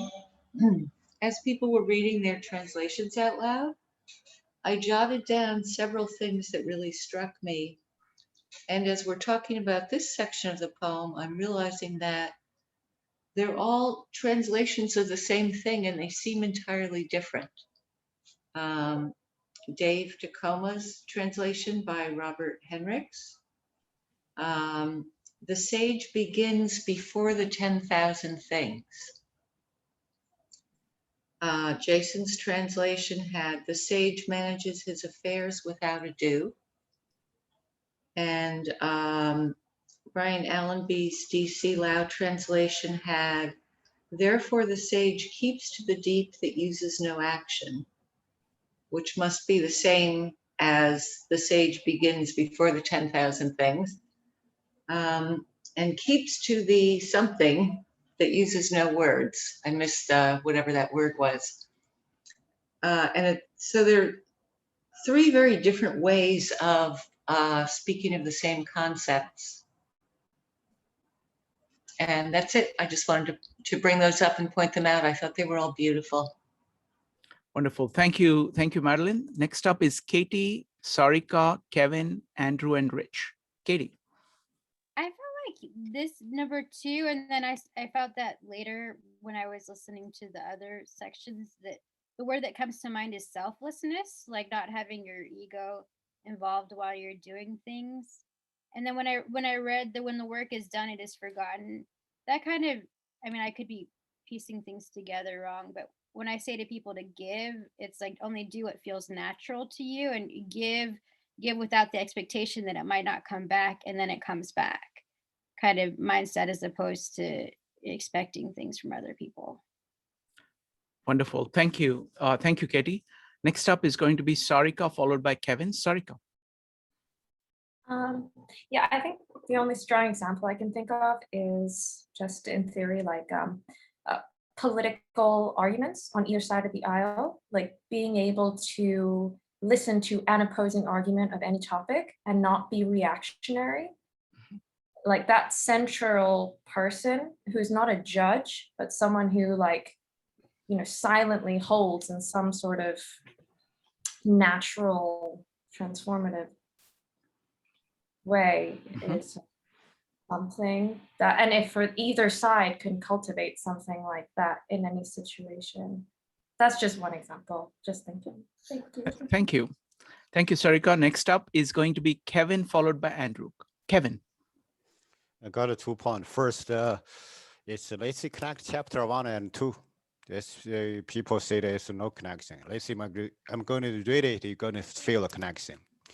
The beauty that can be named is not eternal beauty. You see similar meaning. The first sentence. Okay, you got it. A second one. Let's see from the William Shakespeare, right? He said, "To be or not to be is open question." The phrase, that's open phrase for the one place, right? That's the one answer from Dao, right? Dao said, being or not being is generate each other. It's coexist, or we, life is a cycle, come and go. So last one I'm going strength. I would hear more from you or others. That's the no. That's lots of connected. Thank you. Thank you. Thank you, Kevin. Appreciate that. Next up is going to be Andrew, Rich, and Maritza. Andrew. Yeah, I was wondering if someone can educate me about this matter. Sherry Khan, you said there's the metaphysical perspective, there's a psychological. In my case, I'm biased, it's a psychological. Now, everyone keeps saying, there's the way, the sage is the way. And I agree, but I think there's a bias here. Given you are in your second half of life, I would say that's the way. But from a psychological perspective, I would never tell a youth that that's the way, because I would tell them, strengthen your ego first.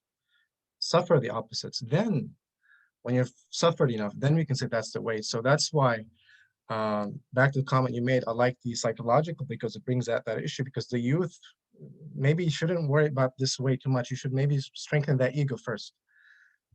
Again, but if somebody can tell me what is Eastern philosophy has to be about that, in other words, the youth versus the older. Sure. So a couple of things. So firstly, I'm really delighted that you're here and you're always asking questions, whether in Jung Meetup or here at a very deep level. So the way I understand it is that there are things that are unnamed and things that are named.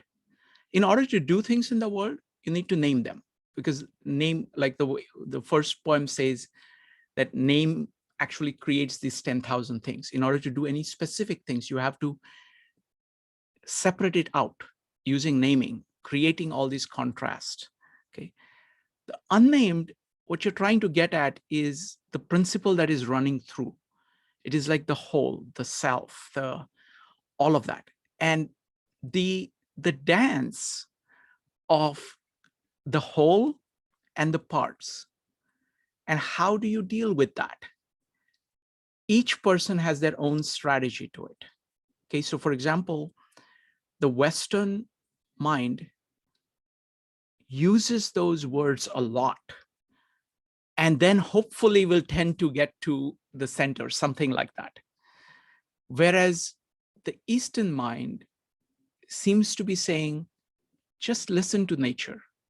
And as you're learning to use words, be respectful of nature, so that, yes, use words, but know the limitations of it. So it will keep pointing out the limitations of the words. So it's kind of if you want to look at the hierarchy, what you're arguing for is that and this is very much kind of in the Western tradition of saying, you learn to use words and slowly you go towards the whole and you build up the whole as a result of it.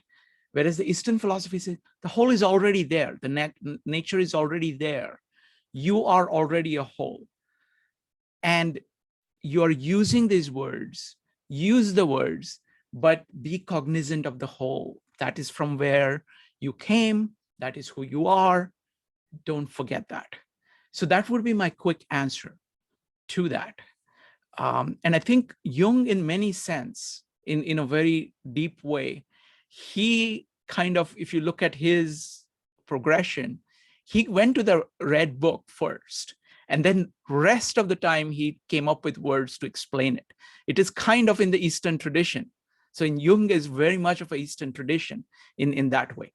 So that would be my quick answer. Thank you, Andrew. Great question.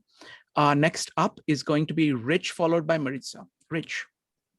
Yeah, looking through the entirety of the book and trying to create a wholeness, a holistic view of what is being presented here, I view this almost as a various ways of saying essentially the same thing. And so the essentiality I find not only in this verse, but in almost every other verse, is literally less is more and more is less. And actually in practice, following these principles, it actually turns out to be very valid. So that would be the essence of what's being said. You can look at every word and every sentence, but since it's all translations and words were used differently back then, it's here. I just come up with the fundamental sense that what the viewpoint here is less is more and more is less. Wonderful. They're exactly the same. They're exactly the same. Yeah, no, that's a profound point. I mean, what it is saying is that what really matters is the Tao. What really matters is nature and how it operates. And all you're trying to do is to follow that. That's all you're trying to do. The more the distinctions you make, more names that you have, and this is there in across many poems, you tend to go away from it. So every time you're using a name, you have to be aware that it comes from the whole and it's going to go back into the whole. So it's like being kind of, so less is more. I mean, the way I'm seeing it is that it is, be true to nature. And if you're trying to make too many distinctions, you may be going away from it. And it's kind of, you're coming, reducing that and coming back, ever returning. The other thing is that you see it also respects names in some way, that you have to use names in order to create these 10,000 things, but you can never forget. And in case of sage, you remain on the path of nature. It's like, in physics, it's called the least action principle, kind of the path which the nature follows. So you try to find what that path is and you try to keep to it. And it seems if you can do it, it's very simple, something like that. So that would be my way of putting it. But Rich, thank you very much. And I really appreciate the fact that you've read this, multiple times. That's what we're trying to do. We're trying to come at it from multiple angles. And so folks, feel free to talk at this whole level about what is the whole work is, what are they trying to do? Okay, next up is going to be Maritza. Maritza, go ahead.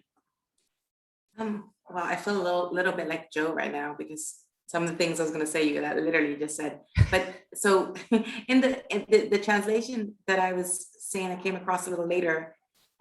What you read, Shrikant, actually, that's the translation that I have written down as my favorites. But I'm cheating on my favorite with a new favorite. And in that one, I really like the way it ends because he says that the sage, this does not mean that the sage does nothing or says nothing.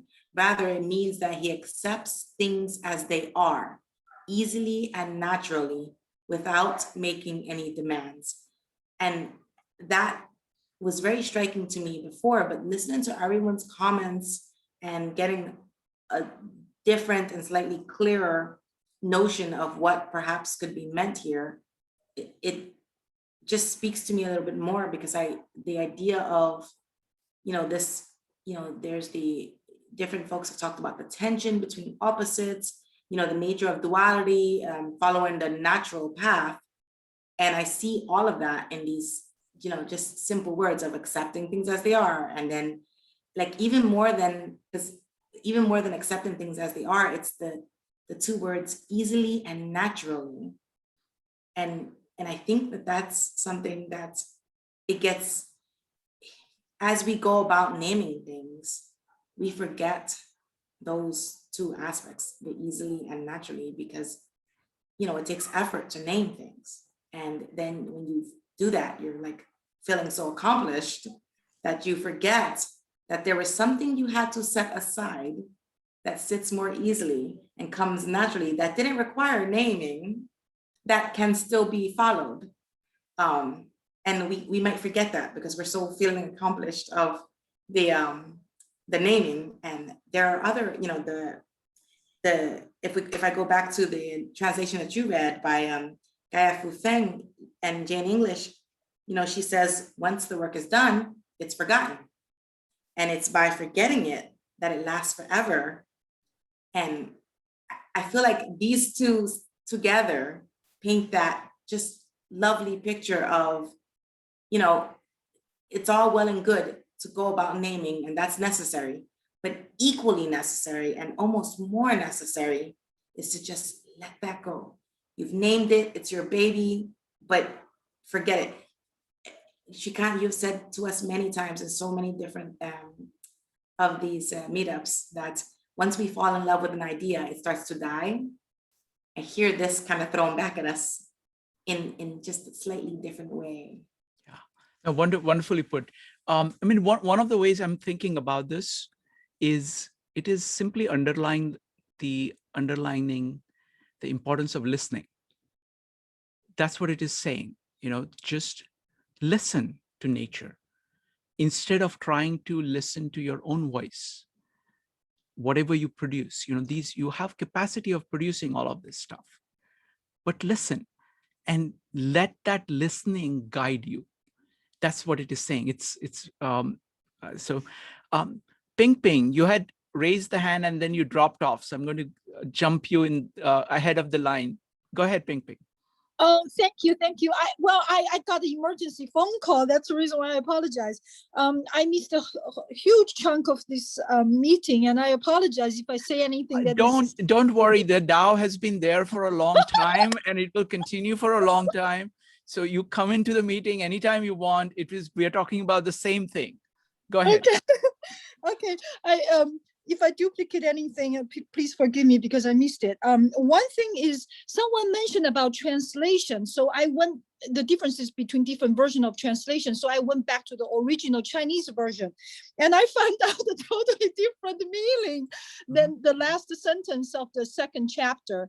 I wanted to say, sorry, I have to change the screen to read the Chinese version one. In fact, in the Chinese version, the last sentence means, because we don't attach to the success or credit, so we are not afraid of losing. So I don't know why the English translation was something about forever, something about if you follow the Dao, then things last forever. But the Chinese version is very specific about the attachment to the glory, to the success. And the second thing I want to say is that when I read Dao De Jing, Dao De Jing was so famous in China. It's just like a fundamental book to educate students from elementary school and up. So anyway, I feel when I read it as an adult, I feel it gave you a view as if we are looking at the earth from the universe. It's just a very much like, why bother to be attached to judgment and this and that, so it kind of free you up, free you from the suffering. And in that sense, I also feel I see the similarity. Someone mentioned Dao De Jing was written before Buddhism was established in China. And we all know Buddhism is coming from India. So basically Chinese Buddhism was a product combining all the Eastern philosophy with the Hinduism. And I see the similarity between Hinduism, Dao De Jing, and Buddhism, and of course the psychoanalysis, the Western psychoanalysis. Yeah, I think that's it. That's enough. Wonderful. Thank you so much. I'm glad you're back. Next up is going to be Jean. Yeah, I want to say what Andrew was mentioned about Carl Jung, and I want to say, the difference. Carl Jung talking about self, ego, self, and it's very different from Eastern culture because Eastern culture never talk about self. It's all about community and part of the other community or part of nature. So I'm not sure it's human development. Do you have to go through, because Carl Jung talk about self, then you actually have a bigger self. So I'm not sure, is that the natural progress? You have to go through the self to go to that, oh, you can just go directly to the Tao or nature. I'm not sure. I just want to point out that difference. Another thing, what Marissa mentioned, also remind me, I realized this is a fundamental difference between Eastern and Western culture and in every aspect, like what Eastern medicine. The reason they were not recognized earlier because they don't explain why. So they just like this thing works, then works. Then even the doctor teach the apprentice, they don't teach them why. They just observe. So that's just like was Dao mentioned.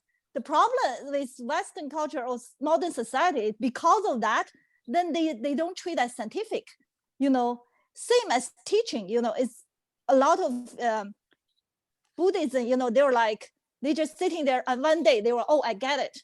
So they don't really, and I found the advantage of Western teaching is that they have such a detailed explanation of every single steps. So you just follow that, you always get it.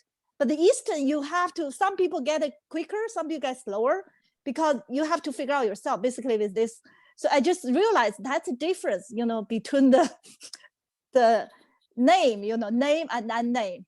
The advantage of name and the disadvantage of name and disadvantage of unnamed. The unnamed, the disadvantage of unnamed is very hard. Even though the true Dao is hard to use name to transfer, but at least you can transfer something. But when you don't use word, you either transfer the whole thing or transfer nothing. So I think that's a limitation. So you either get it, you get nothing. The Western method, at least you get something, right? So I found it kind of interesting. Oh, that's Jean, that's very profound. That's very profound. There is just so much there. Okay. The West with its alphabet and with its logos is very, very powerful user of language. Okay, it is able to make fine distinctions. It is able to build hierarchies. It is able to build this, and that's how it operates. Okay, it's enormously powerful. The East seems to be using, even if its script, it is ideograms. So each letter actually captures perceptual data and like percepts. So even at the level of scripts, and I think there is a causality over there in terms of the relationship between the script and the general approach. It's highly visual, highly practical, highly do it this way, learning through imitation, and in a very perceptual, fully integrated way.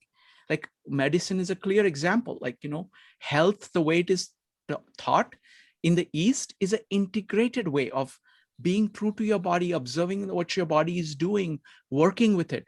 The Western approach to medicine is saying, these are the 349 things that can go wrong with the body. And these are the 7 to 20 cures for each of them. Let's throw it at them and make it work. It's all cataloged. You just go to school, you have all of it, but you see the difference, right?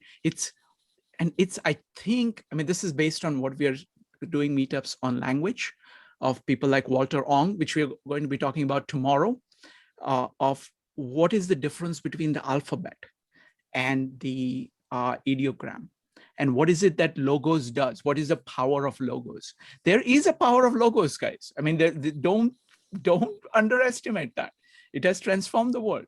It's huge, but it has its limits. And you have to be cognizant. You have to have that logos. What Lao Tzu is saying is right, that you have to regard all of logos like that, even when you're using it at a higher level. That's what we are going to be talking about tomorrow. Language as interpretation. Look at what we are doing here. Folks, look at what we are doing here. We are taking so many different interpretations and we are asking, what is being said? We are using our own judgment to try to say what is nature, and we are using these words as these various tools to actually get a little better. We are working together. Other people are saying things, we're listening to them, and you're saying, oh, I did not notice that. Oh, I did not notice that. You can see common patterns emerge in what we are saying. So that's what the power of logos is. We couldn't do this without speaking, and we couldn't do this without having enough respect for the flow or the Tao so that we can look beyond the words that we are using in order to get at the meaning. So wonderful. Thank you. Thank you, Jean. Appreciate that. Let's see. Next up is going to be Sarika and Andrew. Sarika, Andrew C, then Ping Ping and Franklin. Sarika. Okay, I will try not to digress, but just a few words that I was thinking was about, you mentioned before the path of least resistance. And I was thinking like historically, maybe when we were building civilization, the path of least resistance, like building a bridge or something like that, you just get it done in time to have an accomplishment.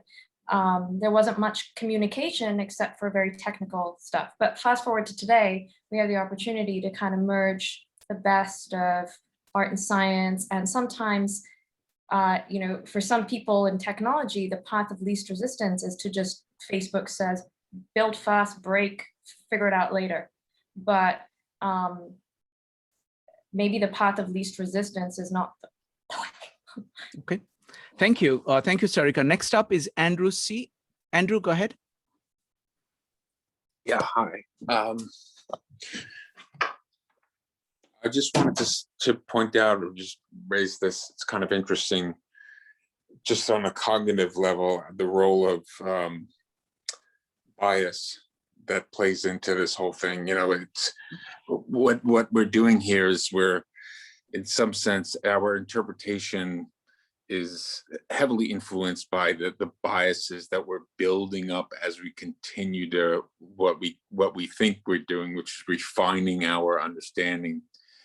If in fact, you know, you believe that bias, you know, a number of levels are influencing our thoughts, and each of us is feeling like we're coming to a consensus as to what these words mean, it might actually speak to not what your interpretation is, but what your actual core values are.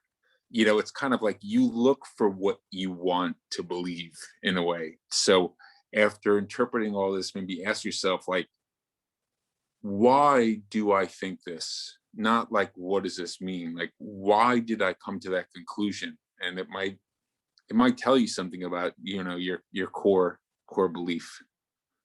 Wonderful. Thank you, Andrew. Next up is Ping Ping, followed by Franklin.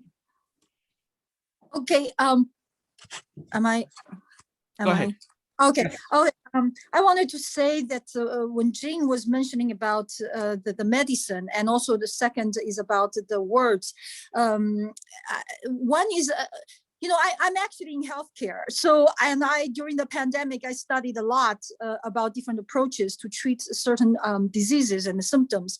So I came upon a field called functional medicine. And I found this is amazing because it is really, from my personal perspective, I feel this is a very much a bridge between integration between Western approach and Eastern approach. And I also wanted to correct. Jing said that Chinese medicine cannot explain. This is totally wrong. Totally wrong. No, Chinese, let's not go too much into medicine. We are focused on Dao De Jing. Right, because Chinese traditional medicine is heavily influenced by Chinese philosophy, and it is a part of the culture and the philosophy, right? So they have their own system. It's just that it cannot be measured like in Western medicine approach, but you cannot say they cannot explain. They have a very thorough and systematic way to explain. Yeah. I want to say, I did say it doesn't explain. It doesn't explain through Western's view. That's why they couldn't recognize earlier. Of course, I believe in Chinese medicine myself. I just said the reason they cannot accept it is because experience based. It's based on experience. They use different medicine. They see it works. They treat different. Then they come from 1,000 years. Of course, it works. I use it all the time myself. It's just like the reason Western don't recognize it because they can't see the direct relationship. You know, they want to see a formula basically. But now they see it because exactly. They see the result. Yeah. It's much more holistic. It's much more holistic. That's the reason why they created functional medicine. Exactly. That's what I typed in the text box. Functional doctor is kind of the okay. And the second point I want to mention. Second point I want to mention is the words.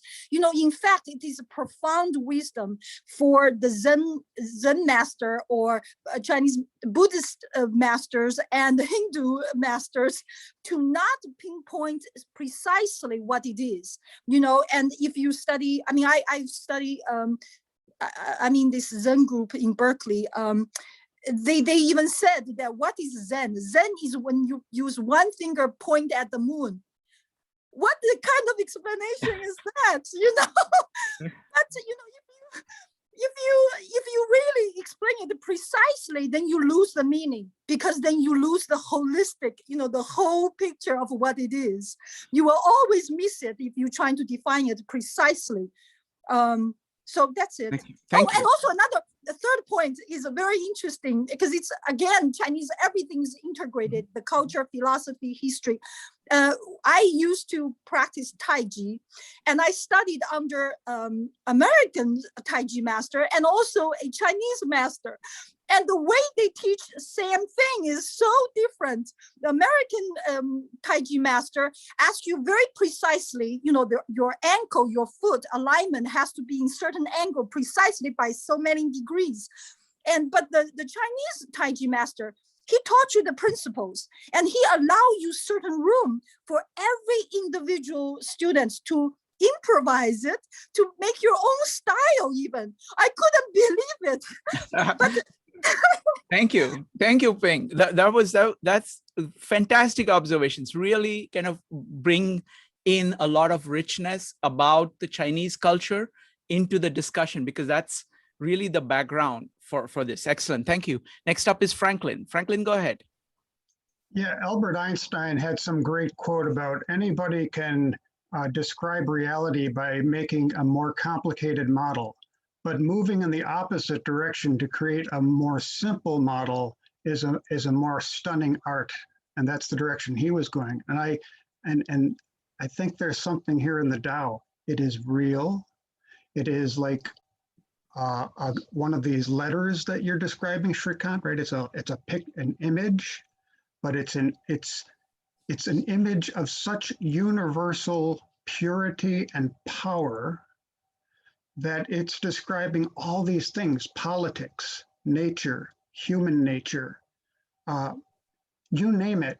This fits into it. It's this astonishingly universal, it's a real thing, but it doesn't have a shape we can really get at, except to know it's there. There's something there. It's very mysterious. Wonderful, wonderful. Thank you. So Jason, welcome back. And let's see, it's going to be Judith and Joe. Jason, we are still talking about chapter 2. We have not gone with we're still, it's just incredible discussion. But welcome back. Judith. Yeah, so it sounds like we're doing a yin-yang debate here, east-west, I don't know.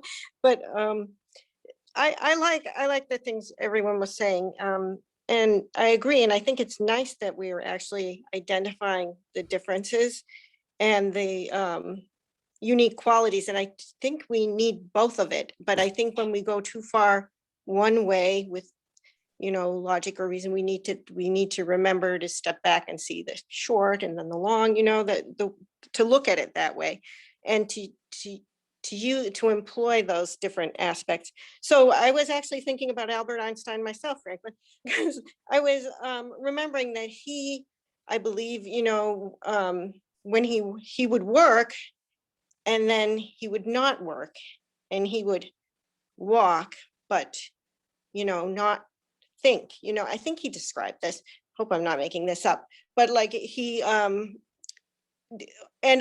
musicians do this too, you know, or artists, then they'll be immersed in their work, but then they leave it and they don't plan, they don't plot, they don't think, and then inspiration comes.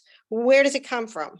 I don't know. It didn't come from exactly their logically establishing an idea, but it came from, I don't know where, but it came. but they needed both. So they need both, you know, you need that, you need to step aside, you need to let, I don't know, I don't want to use real weird words, but you know, like let the universe in or whatever, and just find that quiet spot where you're dropping all your biases, all your thoughts and reasoning to allow something new, inspiration to come. Otherwise, you won't get at it too well. But you need the definition too, probably. So I don't know. It's like a dance, I guess.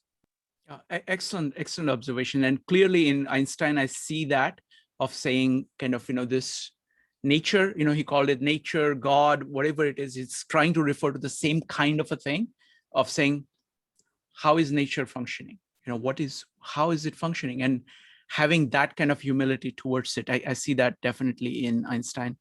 Next up is going to be, I just want to mention something real quick. Sure. So Einstein has been mentioned 3 times. I don't know who knows about the concept of synchronicity here, but I'm a physicist, so I'm literally just studying his general theory of relativity, like literally. So 4 times was mentioned. I think it's a synchronicity, but anyway. Wonderful. Thank you, Andrew. Next up is Joe. Joe, go ahead. Yeah, just something really important that Andrew had brought up is the idea of, you know, kind of asking as to why we interpreted it a certain way, because we're reading all these translations and then we come away with our interpretations. But I will actually go online and see what other people have said. And I've often found that their interpretations are very different than mine. And I think that that's a very interesting exercise, because then you can begin to ask yourself as to why you arrived at certain conclusions and why you felt this way. You know, we all have an idea of what the Tao is actually, you know, saying. It's about, you know, what is nature, and then how do you live according to nature. And so then how do you find your way? But it's the really interesting part is that what is your interpretation of that? And that's where I find you really, and I mean, this is why we come here as well. We come here to hear everybody else's perspective. So, and then to match it up and see how people arrived at that perspective. But that's a profound point, because the real exercise here is not to see how many translations we can read or anything along those lines. It's to see why we arrive at the conclusions that we do. And I think that that only comes from getting feedback from what other people's interpretations are. So anyway, that was a really profound point by Andrew that I thought was really worth mentioning again. Wonderful. Thank you. Thank you, Joe.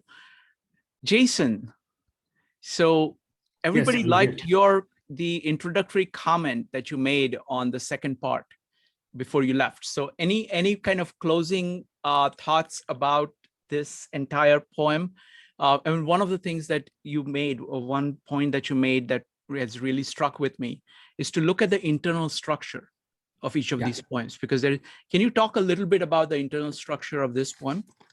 Okay, so this one could be a little bit controversial. Okay, so I always feel Chinese language lack of Western sense, logic, syllogism, causation, this kind of sentence until Buddhism introduced to China. That's my personal feeling, because the common language we are used because something, therefore something that's happened after Buddhism introduced to China. So that's why I pay attention on the ancient writing. I'm less interested on what I can learn in my daily life, because I believe there's other modern way to learn. I'm more interested is how does this, let's say, Lao Tzu convince people his idea. So put with his background, historical background, how does he convince people? That's why I like to see, what's the logical here. So in this one, for example, I pay attention is in my translation, at the beginning, they say, when all the world recognize beauty as beauty, this is itself is ugly. So there's a 2 sentences. And then the next the third sentence, I'm not sure how's your translation. My translation say indeed, okay? And some probably say therefore, but some just skip it. So Chinese use the word sounds like therefore, but actually doesn't mean therefore, because you don't see, or because, okay, because you don't see the logic relations here. Actually, it's more on further explanation, okay, or another point of view. And then if you talk about 6, different thing, then they talk about my translation called therefore. Okay, that's another word in Chinese. There's a I don't know how to translate. Basically, they say I think how do they say it? They said okay. 是以, okay, it means therefore. That's another question. Continue. Okay, so basically it's a flow and step by step, and finally there's another word, okay, to continue. So basically you can see they try to touch, the author try to touch different angle, right? Subjective view, objective view. How does the role model do in this one? And therefore they draw a conclusion. That's the way to do it. Just like on chapter 1 on Saturday, I talk about they try to answer 4 questions like what, where from, where to, and how to do it. Okay, this kind of, so that's probably my personal interest, because I like to see without the language, okay, the Western kind of, because therefore for this reason, this kind of word, how does Chinese present the logic, on this? That's my personal interest. So that's why I'm probably reading a little bit different way. No, that's and I'm also curious to know, because I missed the big conversation. Does everybody or how many of you agree with me reading this one as a political writer? Okay, advice to the ruler. I don't know anybody see this way or agree with me or partially agree with me. Can you raise your hand or something? Sure. Go ahead and type exclamation mark if you would like. So it's only going once. to be, Since there are only once. it's going to be Judith, Andrew, Jean, and Kevin. Judith. Okay, I'm not that bad. So a lot of people No, I wanted to respond on that. Go ahead. Go ahead. Yeah, because political is, you said political before, and I was just holding back because it really wasn't coming up, and I didn't see the word in there. But I just thought, if this is a political text, okay, then whoever did this, that I just can't even imagine someone writing a political text like this. Like, what? I can't even imagine a leader of a country willing to take this kind of gamble and risk with the population, which seems to be saying, like, I'm not going to do anything here because I know I have confidence in all of you. And that to me kind of blows my mind, like that anybody would think of that at well, any time. actually, it's not that weird.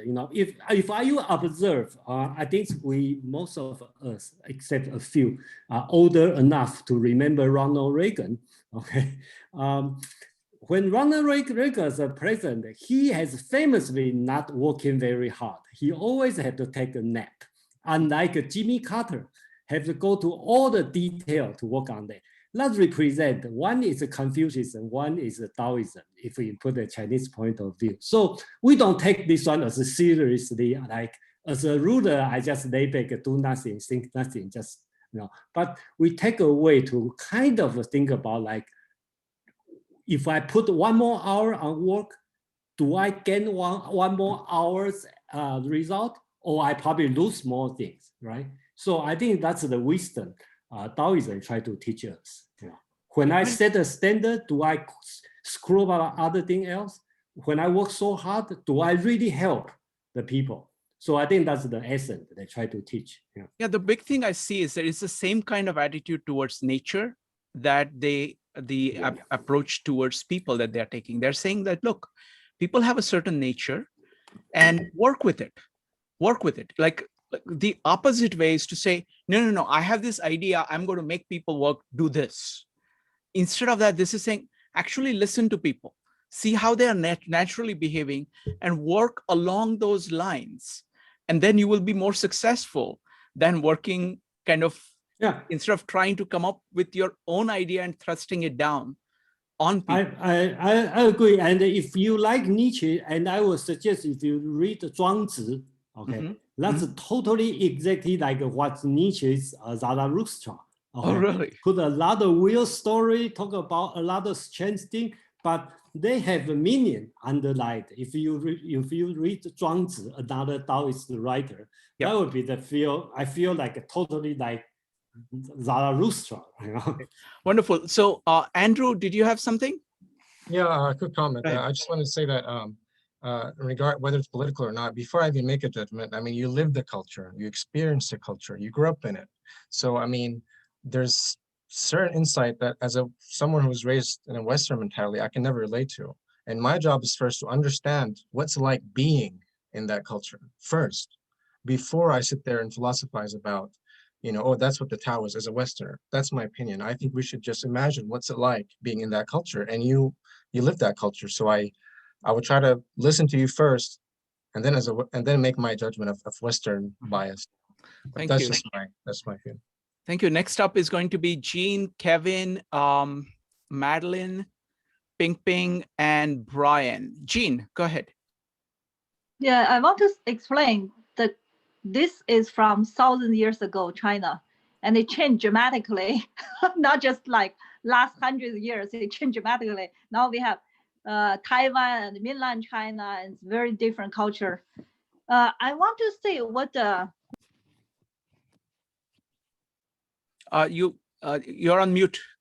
Okay, sorry. Personally, I don't think this is particularly addressing to political politics, but it's applied to politics as one of the aspects because they talk more in general. I think later in the chapters is more about how you use it as a leader, as other things, you know, you lead without control, all this stuff. And it's just general rule.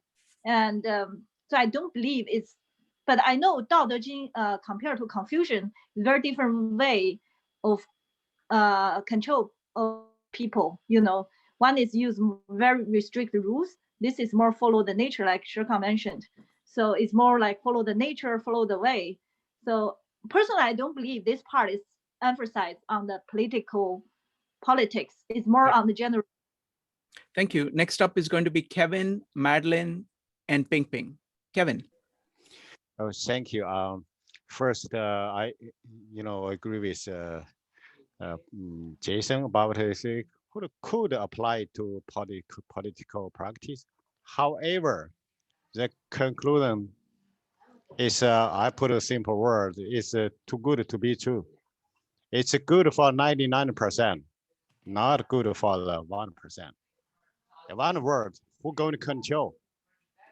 You know, lots of people they won't control. So let's talk, more detail if you would. Yeah, thank you. Thank you. Next up is going to be Madeline, Ping Ping, and Brian. Madeline. Yes, in response to what Jason was saying, I see the Dao De Jing as divided into 3 parts, roughly. The first is just what is the Dao? The second is how do we apply this in our lives?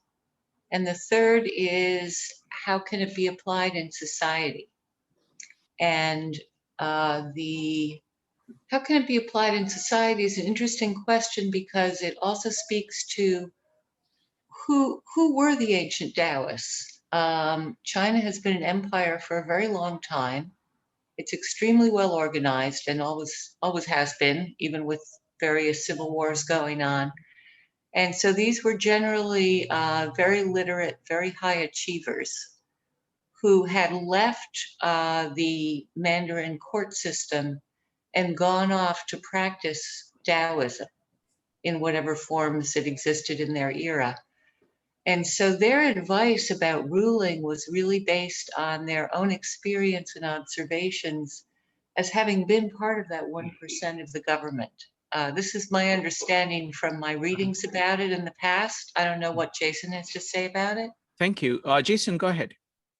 Yes, that's a good question, you know, and then first, Taoism basically, let's specifically talk about this book, okay, Lao Tzu. According to historian, he is a historian, okay? So he built at, think about that time. The job title in the government is based on your family. Confucius' family is taking care of a ritual, okay, worship. That's Confucius. That's the philosophy. Lao Tzu basically he's historian, so he keep keep all the account, okay, what happens.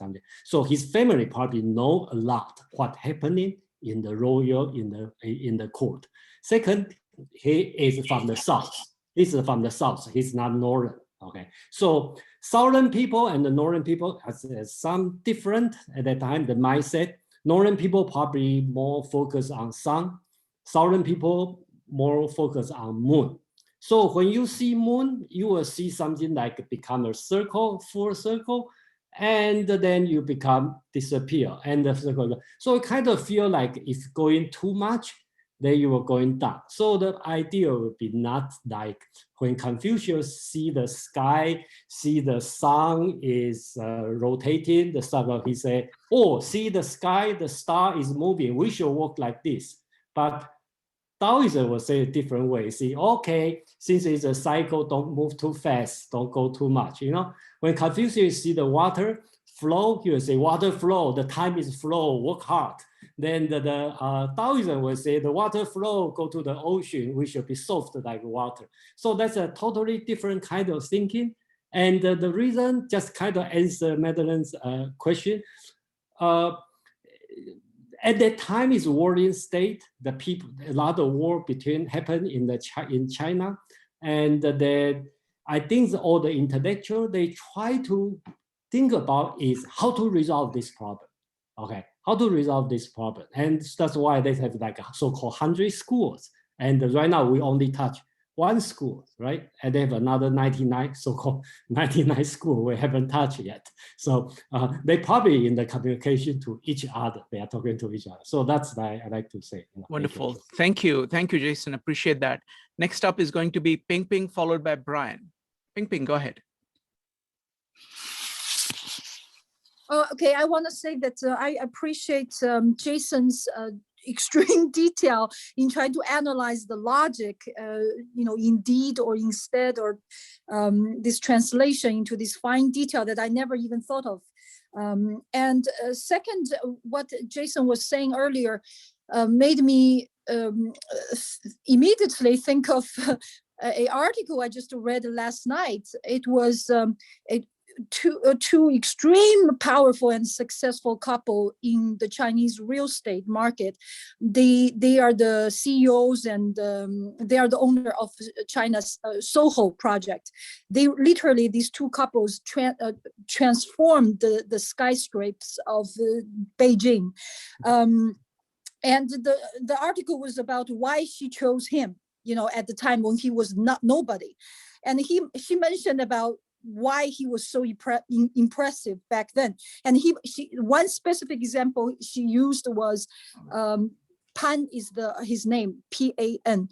He was extremely different than all the elite Western educated financial guys or entrepreneurs that she had ever met before him. He was completely native Chinese. In his companies, he does not have any policies to try to keep it short. Try to keep it short because we are running out of time. Okay, so he basically was completely using Wu Wei concept in managing his company. There was no punishment, he would not want to waste any single, energy or single person to manage people. He wanted people to just go freehand, basically, and he was so successful. And the second, I want to say that I really appreciate these. We need these diversity and extremes, short and tall, whatever, Western, Eastern. We need all these diversity so that we can broaden our perspectives to really help us to understand what the world really is. And also, as a foreigner, as a Chinese American, I think because of my diverse cultural background, it gave me flexibility to understand people who are different than me. Yes, absolutely. That's one advantage immigrants have, because you kind of live in two very different cultures. And these are very different ways. Like, for example, Jason, you were talking about like the Chinese language, right?